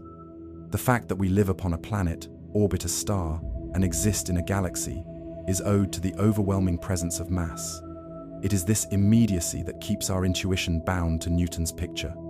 Even though relativity has shown us that energy in every form curves space-time, the world we inhabit reminds us daily that mass is the most obvious, the most palpable, the most commanding.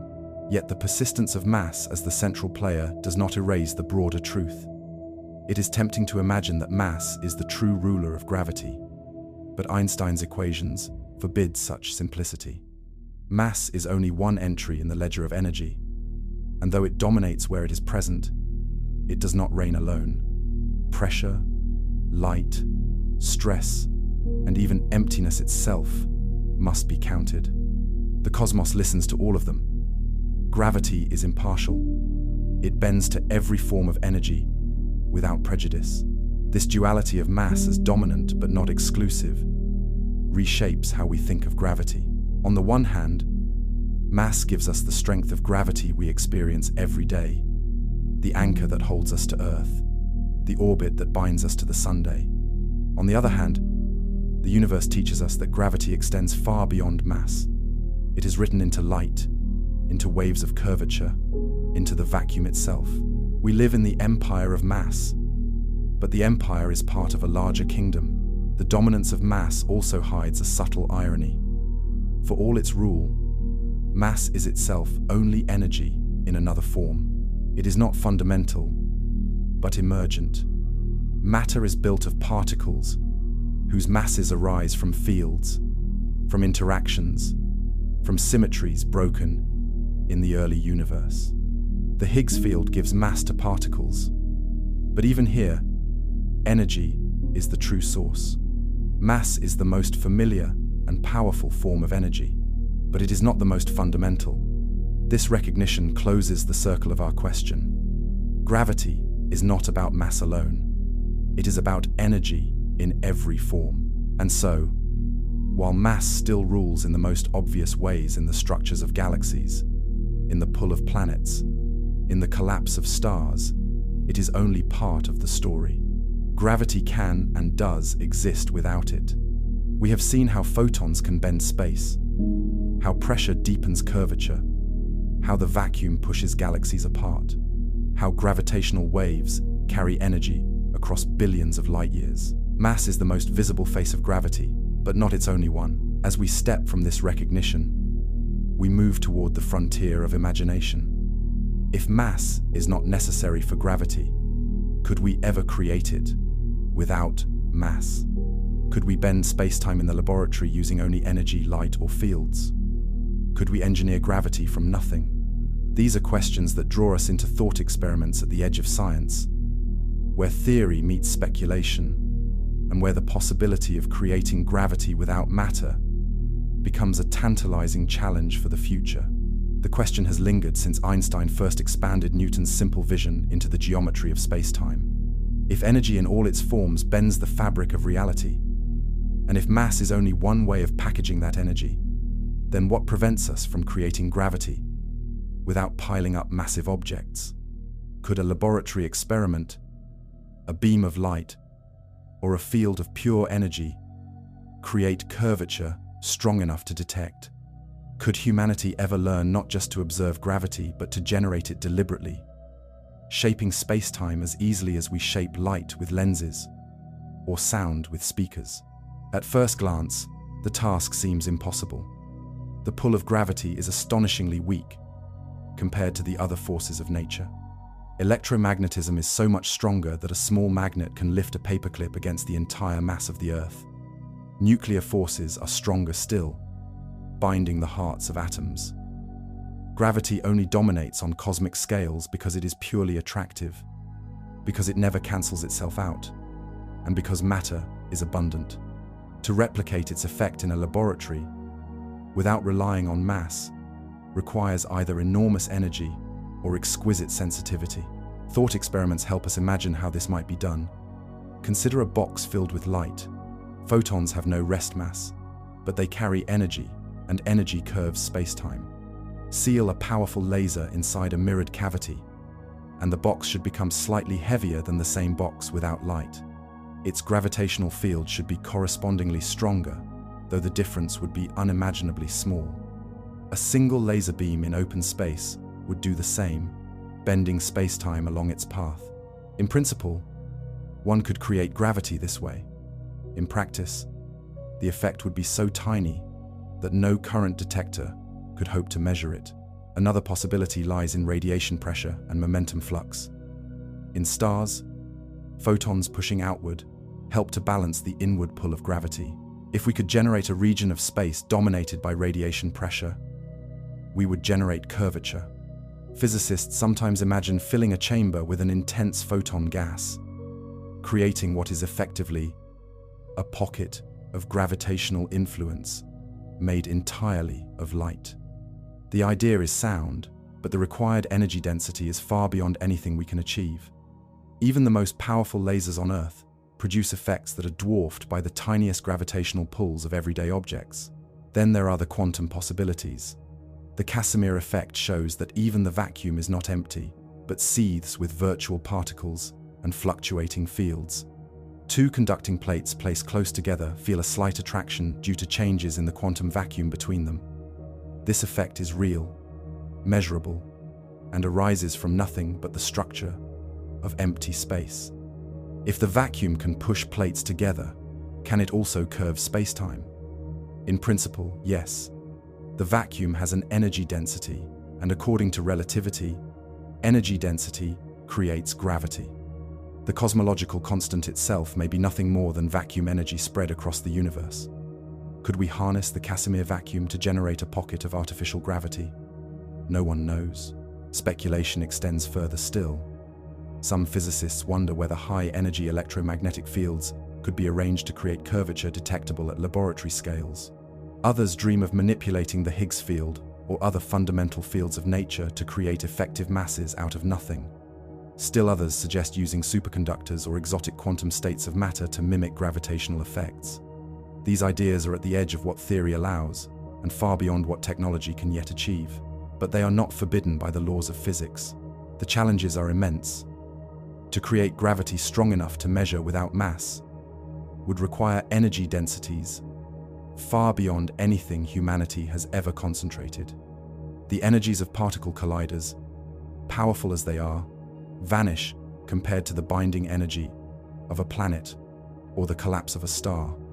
Yet even if we cannot generate gravity artificially, exploring the possibility sharpens our understanding of what gravity really is. It forces us to confront its origin in energy rather than mass, to think of it not as an invisible tether, but as the shape of space-time itself, responding to every form of existence.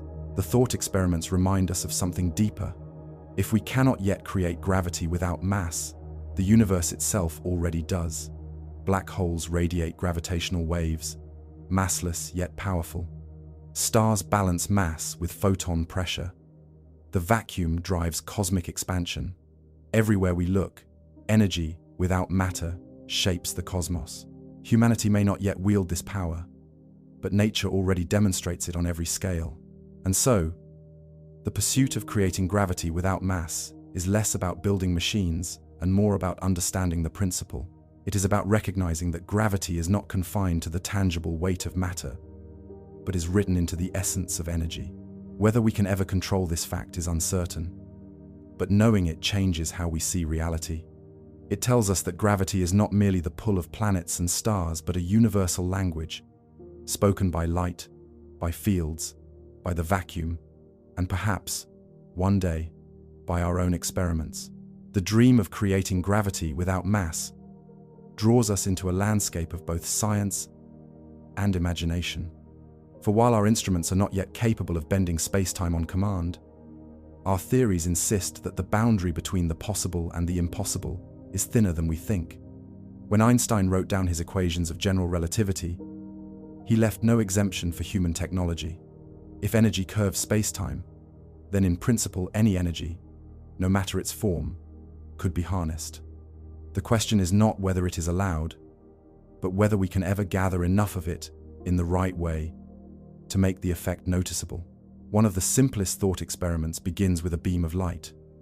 A single photon has no rest mass, but it carries momentum and energy. Fire a laser across a room, and the beam ever so slightly curves the space-time through which it travels. The effect is so small that it vanishes beneath all noise, but in theory, it is there. Now imagine an unimaginably powerful laser, one capable of filling a chamber with a photon gas as intense as the radiation inside a star. The energy density would be enormous. According to relativity, this would create a small but measurable curvature. A mirror box filled with such radiation would weigh more than the same box empty. Light would be bending space-time, and in doing so, light would create gravity. The challenge is scale. Even the strongest lasers built today, firing petawatts of energy in pulses, measured in femtoseconds, produce gravitational effects so small they might as well not exist. The energy required to produce noticeable curvature would rival the total output of stars.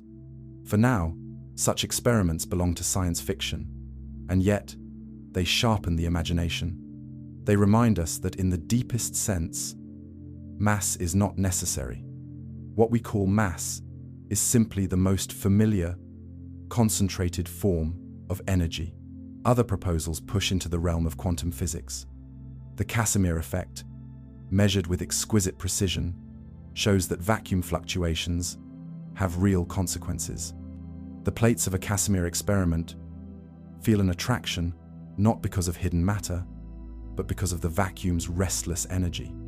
If vacuum energy can push, then by relativity, it must also bend.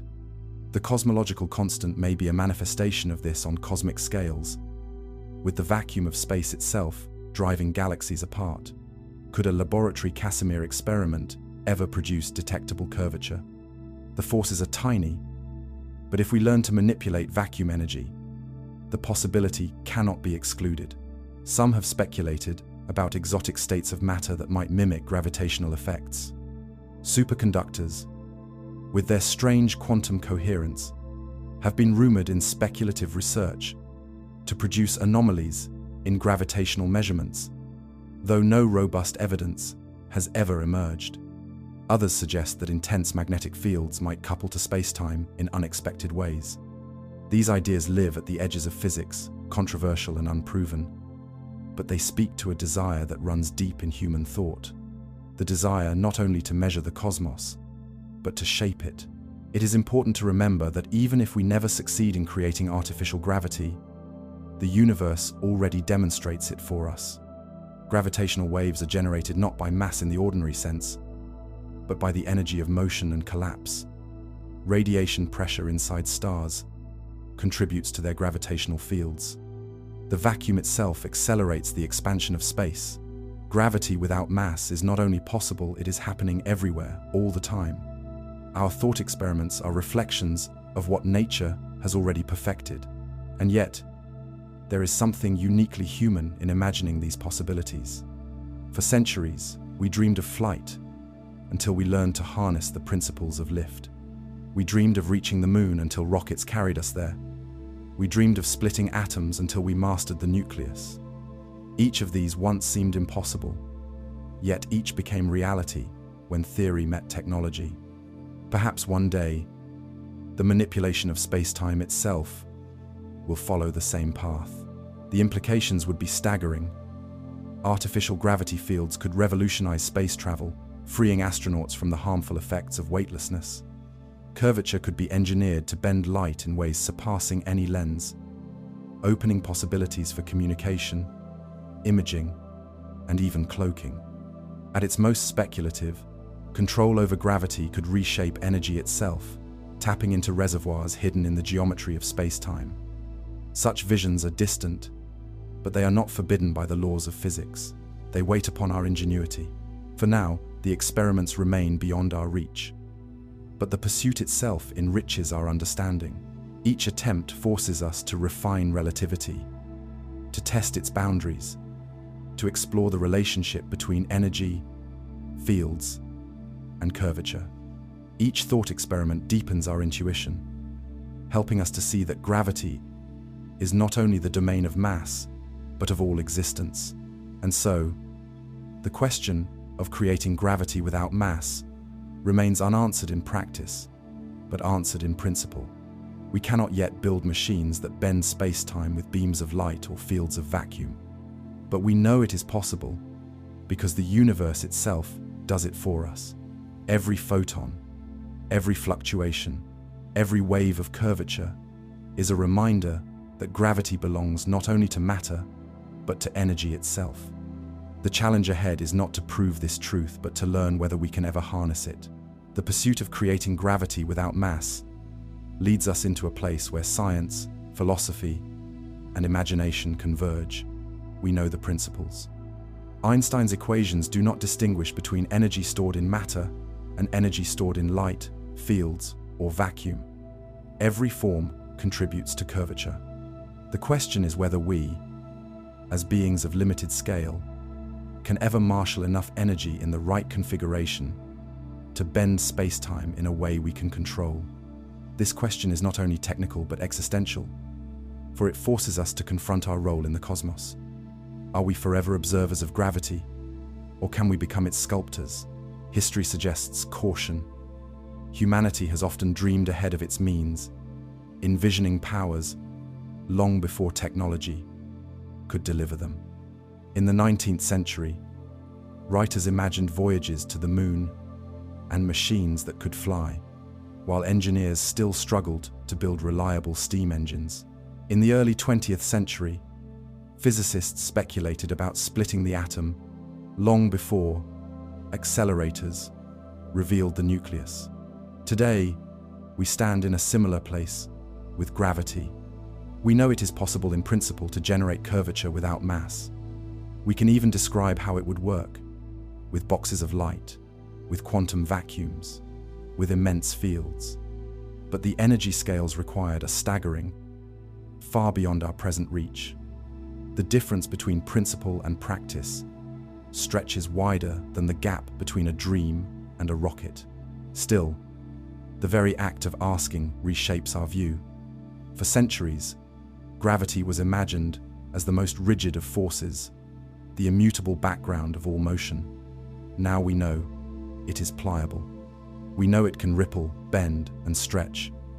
We know it can be generated not only by planets and stars, but by light and stress. We know the vacuum itself can give it weight. In this recognition, gravity transforms from a passive stage into an active medium, a field that responds to all existence.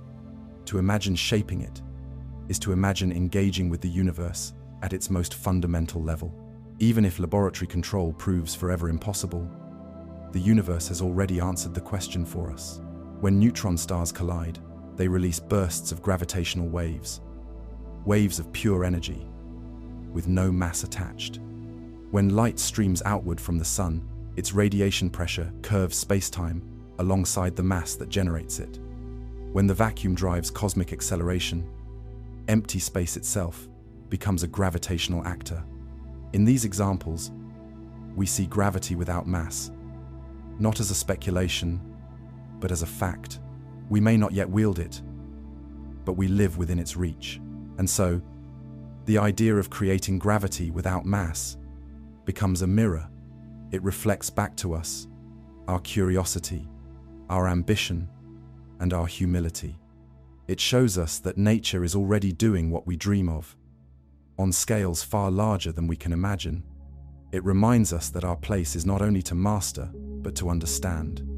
To know that gravity is broader than mass is already to see deeper into the universe than any of our ancestors could. To know that space-time itself is alive with energy and curvature is already to walk among the giants of thought. Yet it is also a call to the future. Technologies once thought impossible have been achieved.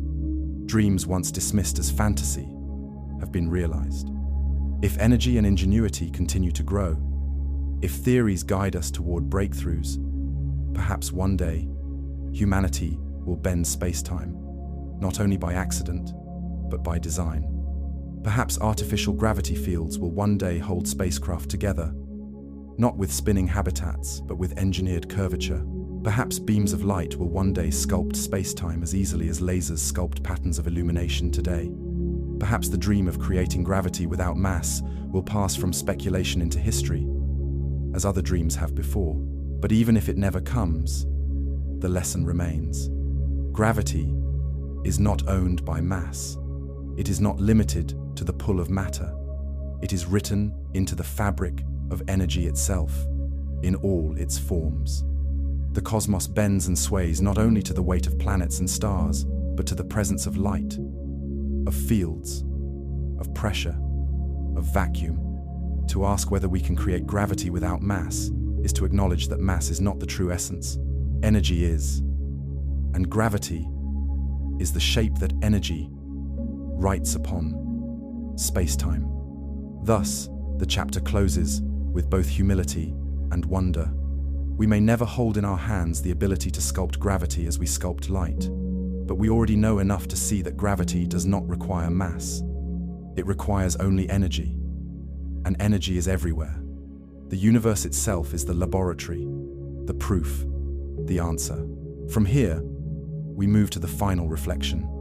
We have traveled through the domains of mass, of light, of pressure, of vacuum, and of waves. We have asked whether gravity can exist without matter, and found that it can. The last step is to gather these threads, to see the pattern they weave, and to offer a final word on what gravity truly is. We began with a question that seemed simple, almost naive. Can gravity exist without mass? The instinctive answer is no. We feel gravity when we stand on the Earth. We see it in the orbits of the planets around the Sun. We witness its extremes in the collapse of stars into black holes. Gravity feels inseparable from mass, the weight that holds us to the ground, the substance that shapes worlds. Yet as we have followed the threads of Einstein's vision, we have uncovered a deeper truth, one that overturns the comfort of intuition. Gravity is not the servant of mass alone. It is the response of space-time to energy in every form. The journey has carried us far. We began with Newton's simple law, where mass attracts mass with invisible force. We moved to Einstein's curvature, where mass bends space-time and tells matter how to move. We discovered that light, though massless, curves space by carrying energy. We found that photons trapped in stars or mirrored boxes contribute to gravity, that pressure and stress are as much a part of the equation as weight, that even the vacuum itself has energy enough to expand the universe. We listened to the ringing of space-time in gravitational waves, ripples carrying energy without particles, born in collisions more violent than any other. Again and again, the answer returned. Yes, gravity can and does exist without mass. And yet, mass remains the most familiar and commanding source. It is the form of energy we live with, the face of gravity we experience daily. Planets and stars bend space-time most clearly through their mass. Black holes embody it to extremes, ruling their surroundings with geometry, carved by pure concentration of matter. Galaxies form and hold together because mass, both visible and dark, binds them. In the universe we see, mass dominates not because it is exclusive, but because it is abundant. It is the loudest voice in the chorus, though not the only one. So what then is gravity? It is not a pull between masses, nor even simply the curvature of space-time by matter. It is the geometry written by energy, in every form and every place.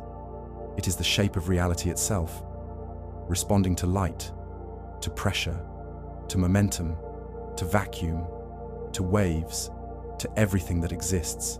It is not limited to the weight of planets and stars. It belongs also to the radiance of photons, to the tremors of space-time, to the whisper of the void. The final word, then, is both simple and profound. Yes, gravity can exist without mass, but no, it can never exist without energy. The distinction is more than semantics. It changes our vision of the universe. It tells us that mass is only one part of a broader tapestry, that the cosmos bends and sways not only to what we see and weigh, but to what we cannot touch, to what we once thought of as nothing at all. This recognition is not the end, but a beginning. Gravitational wave observatories now listen to the universe through its vibrations. Future experiments may one day probe the vacuum itself for signs of curvature. Theories at the edge of physics seek to merge gravity with the quantum, to explain how space-time itself emerges from deeper principles. In all of this, the idea that gravity requires mass will no longer suffice. We must embrace the larger truth. Gravity is the shape of energy, and energy is the essence of existence. Stand for a moment beneath the night sky and let this truth settle.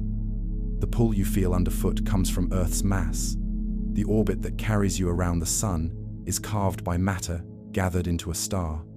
But the very expansion of the universe around you is driven by the weight of the vacuum.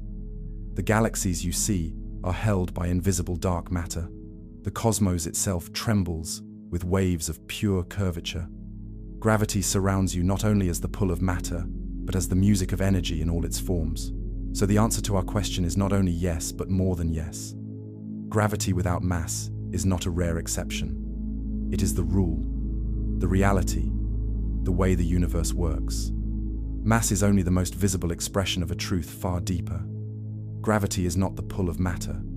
It is the shape of reality itself, written by everything that exists, even light, even nothing. If the essence of gravity is energy rather than mass, then what does that mean for our understanding of the universe? To see the implications clearly, we must revisit the familiar picture we hold of reality. Most of us imagine the cosmos as made of things, planets, stars, galaxies, clusters, collections of matter, shaped by invisible forces. But the deeper truth revealed by relativity, and by all the discoveries since, is that the universe is not a collection of objects on a background. It is a living fabric, woven of energy in all its forms, with space-time as both stage and actor. Gravity is not a tether between things, but the shape of this fabric itself. This reshapes the questions we ask. When we ask how galaxies hold together, we are not only asking about the mass they contain, but about how space-time bends in response to hidden dark matter. When we ask how the universe expands, we are asking how the vacuum's energy curves geometry on the largest scales. When we study black holes, we are not asking how much matter sits at their centers, but how space-time organizes itself when energy becomes infinitely concentrated. The focus shifts from substance to structure, from matter to geometry. And this shift has philosophical weight. For centuries, thinkers debated whether space was a thing or an emptiness. Newton imagined an absolute space, a rigid background on which matter moved. Others, like Leibniz, argued that space was nothing more than relationships between objects. Einstein offered a third path. Space-time is real, but not rigid. It is dynamic, shaped by energy, and it shapes motion in return. In this view, gravity is not a force binding masses together. It is the very geometry of reality. To say gravity can exist without mass is simply to acknowledge that geometry can move, stretch, and ripple, even without matter present. This recognition also sharpens the divide between the cosmic and the quantum.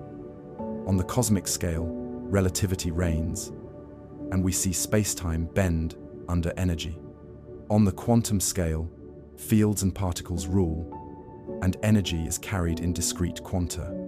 We can describe how photons bend space, how vacuum fluctuations generate forces, how particles exchange energy. But when we try to merge these descriptions, the languages clash. General relativity speaks of smooth geometry. Quantum theory speaks of jittering fields.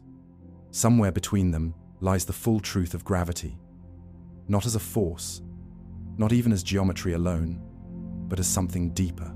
It may be that by answering our question, by insisting that gravity does not belong exclusively to mass, we are glimpsing this deeper layer.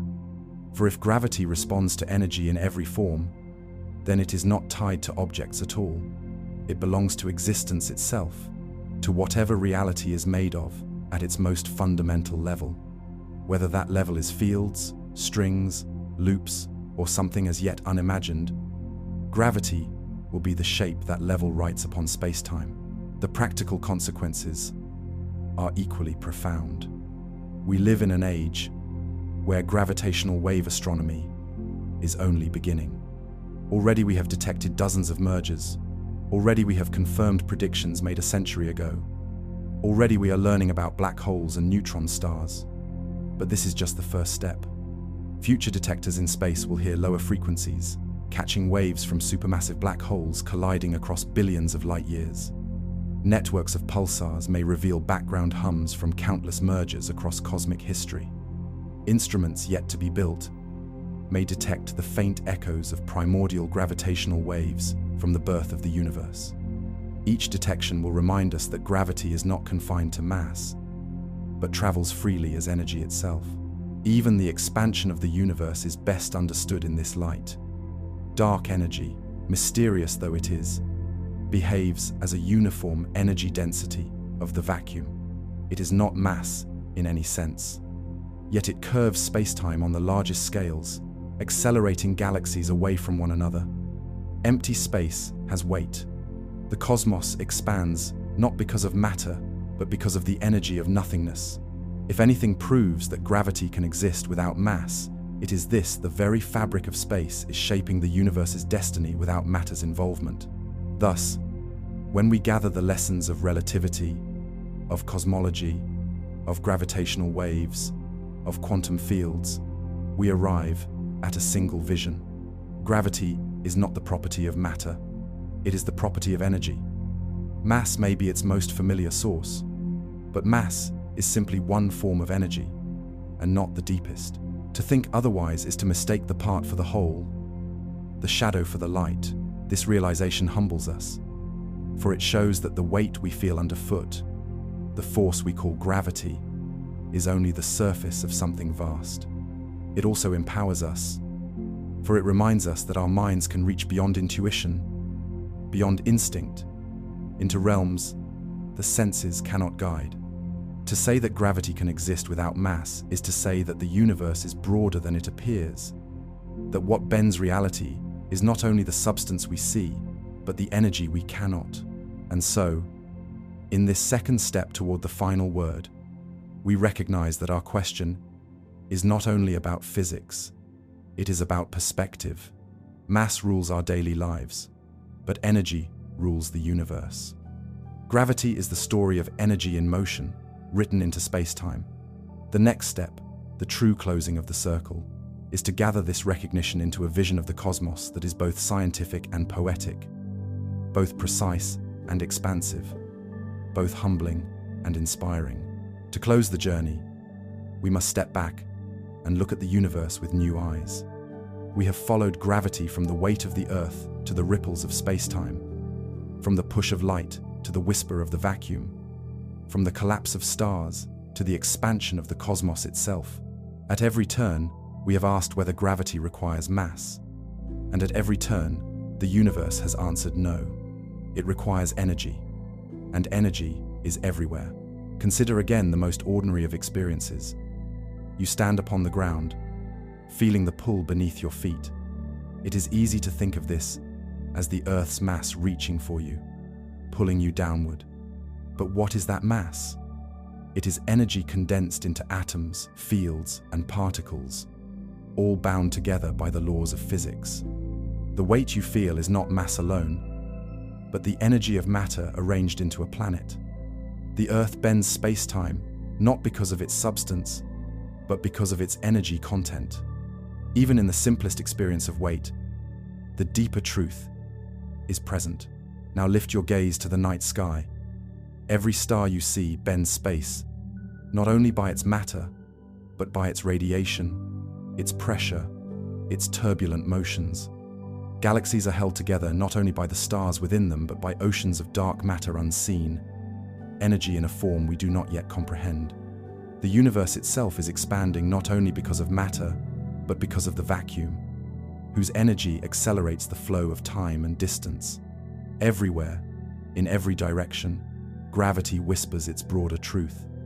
Mass may dominate, but energy rules. The story of gravitational waves crystallizes this in the most dramatic way. When two black holes collide, they convert a portion of their mass into pure energy, carried outward as ripples in space-time. No mass travels across the billions of light-years between them and us, yet their merger shakes the mirrors of our detectors. The signal is undeniable. Space-time can carry gravity without carrying mass. The universe speaks in waves of pure geometry, a music made of curvature. To hear it is to know that mass is not the essence, but only one voice in the chorus. The lesson is scientific, but it is also poetic. Gravity is not the pull of objects upon one another. It is the shape of existence. It is the way energy, in all its forms, inscribes itself upon space-time. It is the dialogue between what is and the fabric in which it resides. To ask whether gravity can exist without mass is to ask whether the universe can shape itself without matter. The answer, written in light, in waves, in vacuum, is yes. The universe curves not only for substance, but for energy, even when that energy is hidden, subtle, or empty. This realization changes how we imagine our place. For we are not only creatures bound to the pull of Earth, we are beings immersed in a cosmos where space-time is alive with curvature, tremors, and expansion. We live in a universe that bends not only for matter but for light, for fields, for nothingness itself. To recognize this is to step beyond intuition into wonder. It is to see gravity not as a chain that holds us down, but as a conversation between energy and reality. And in that conversation lies our future. The instruments we build will listen to gravitational waves from across the cosmos, unlocking stories of black holes, neutron stars, and perhaps even the birth of the universe. The theories we refine will bring us closer to uniting gravity with the quantum, explaining how geometry itself emerges from the smallest scales. The questions we ask will push us beyond mass, beyond matter, into the heart of energy itself. Gravity will guide us, not only as a pull, but as a principle, showing us that the universe is deeper than weight, broader than matter, stranger, and more beautiful than we imagined. So let the final word be clear. Gravity does not require mass, it requires energy. Mass is only the most familiar form, the one we see and touch. But the true essence is larger. Gravity is the shape of reality itself, written by everything that exists, by matter, by light, by waves, by pressure, by vacuum, by nothing and everything at once. Stand again beneath the stars and let the thought expand within you. The pull you feel, the orbits above you, the expansion beyond, the waves that pass through unnoticed, all are gravity. All are energy shaping space and time. Gravity is not the servant of mass. It is the poetry of existence, the geometry of reality, the silent music of the cosmos. And it is everywhere, waiting to be understood.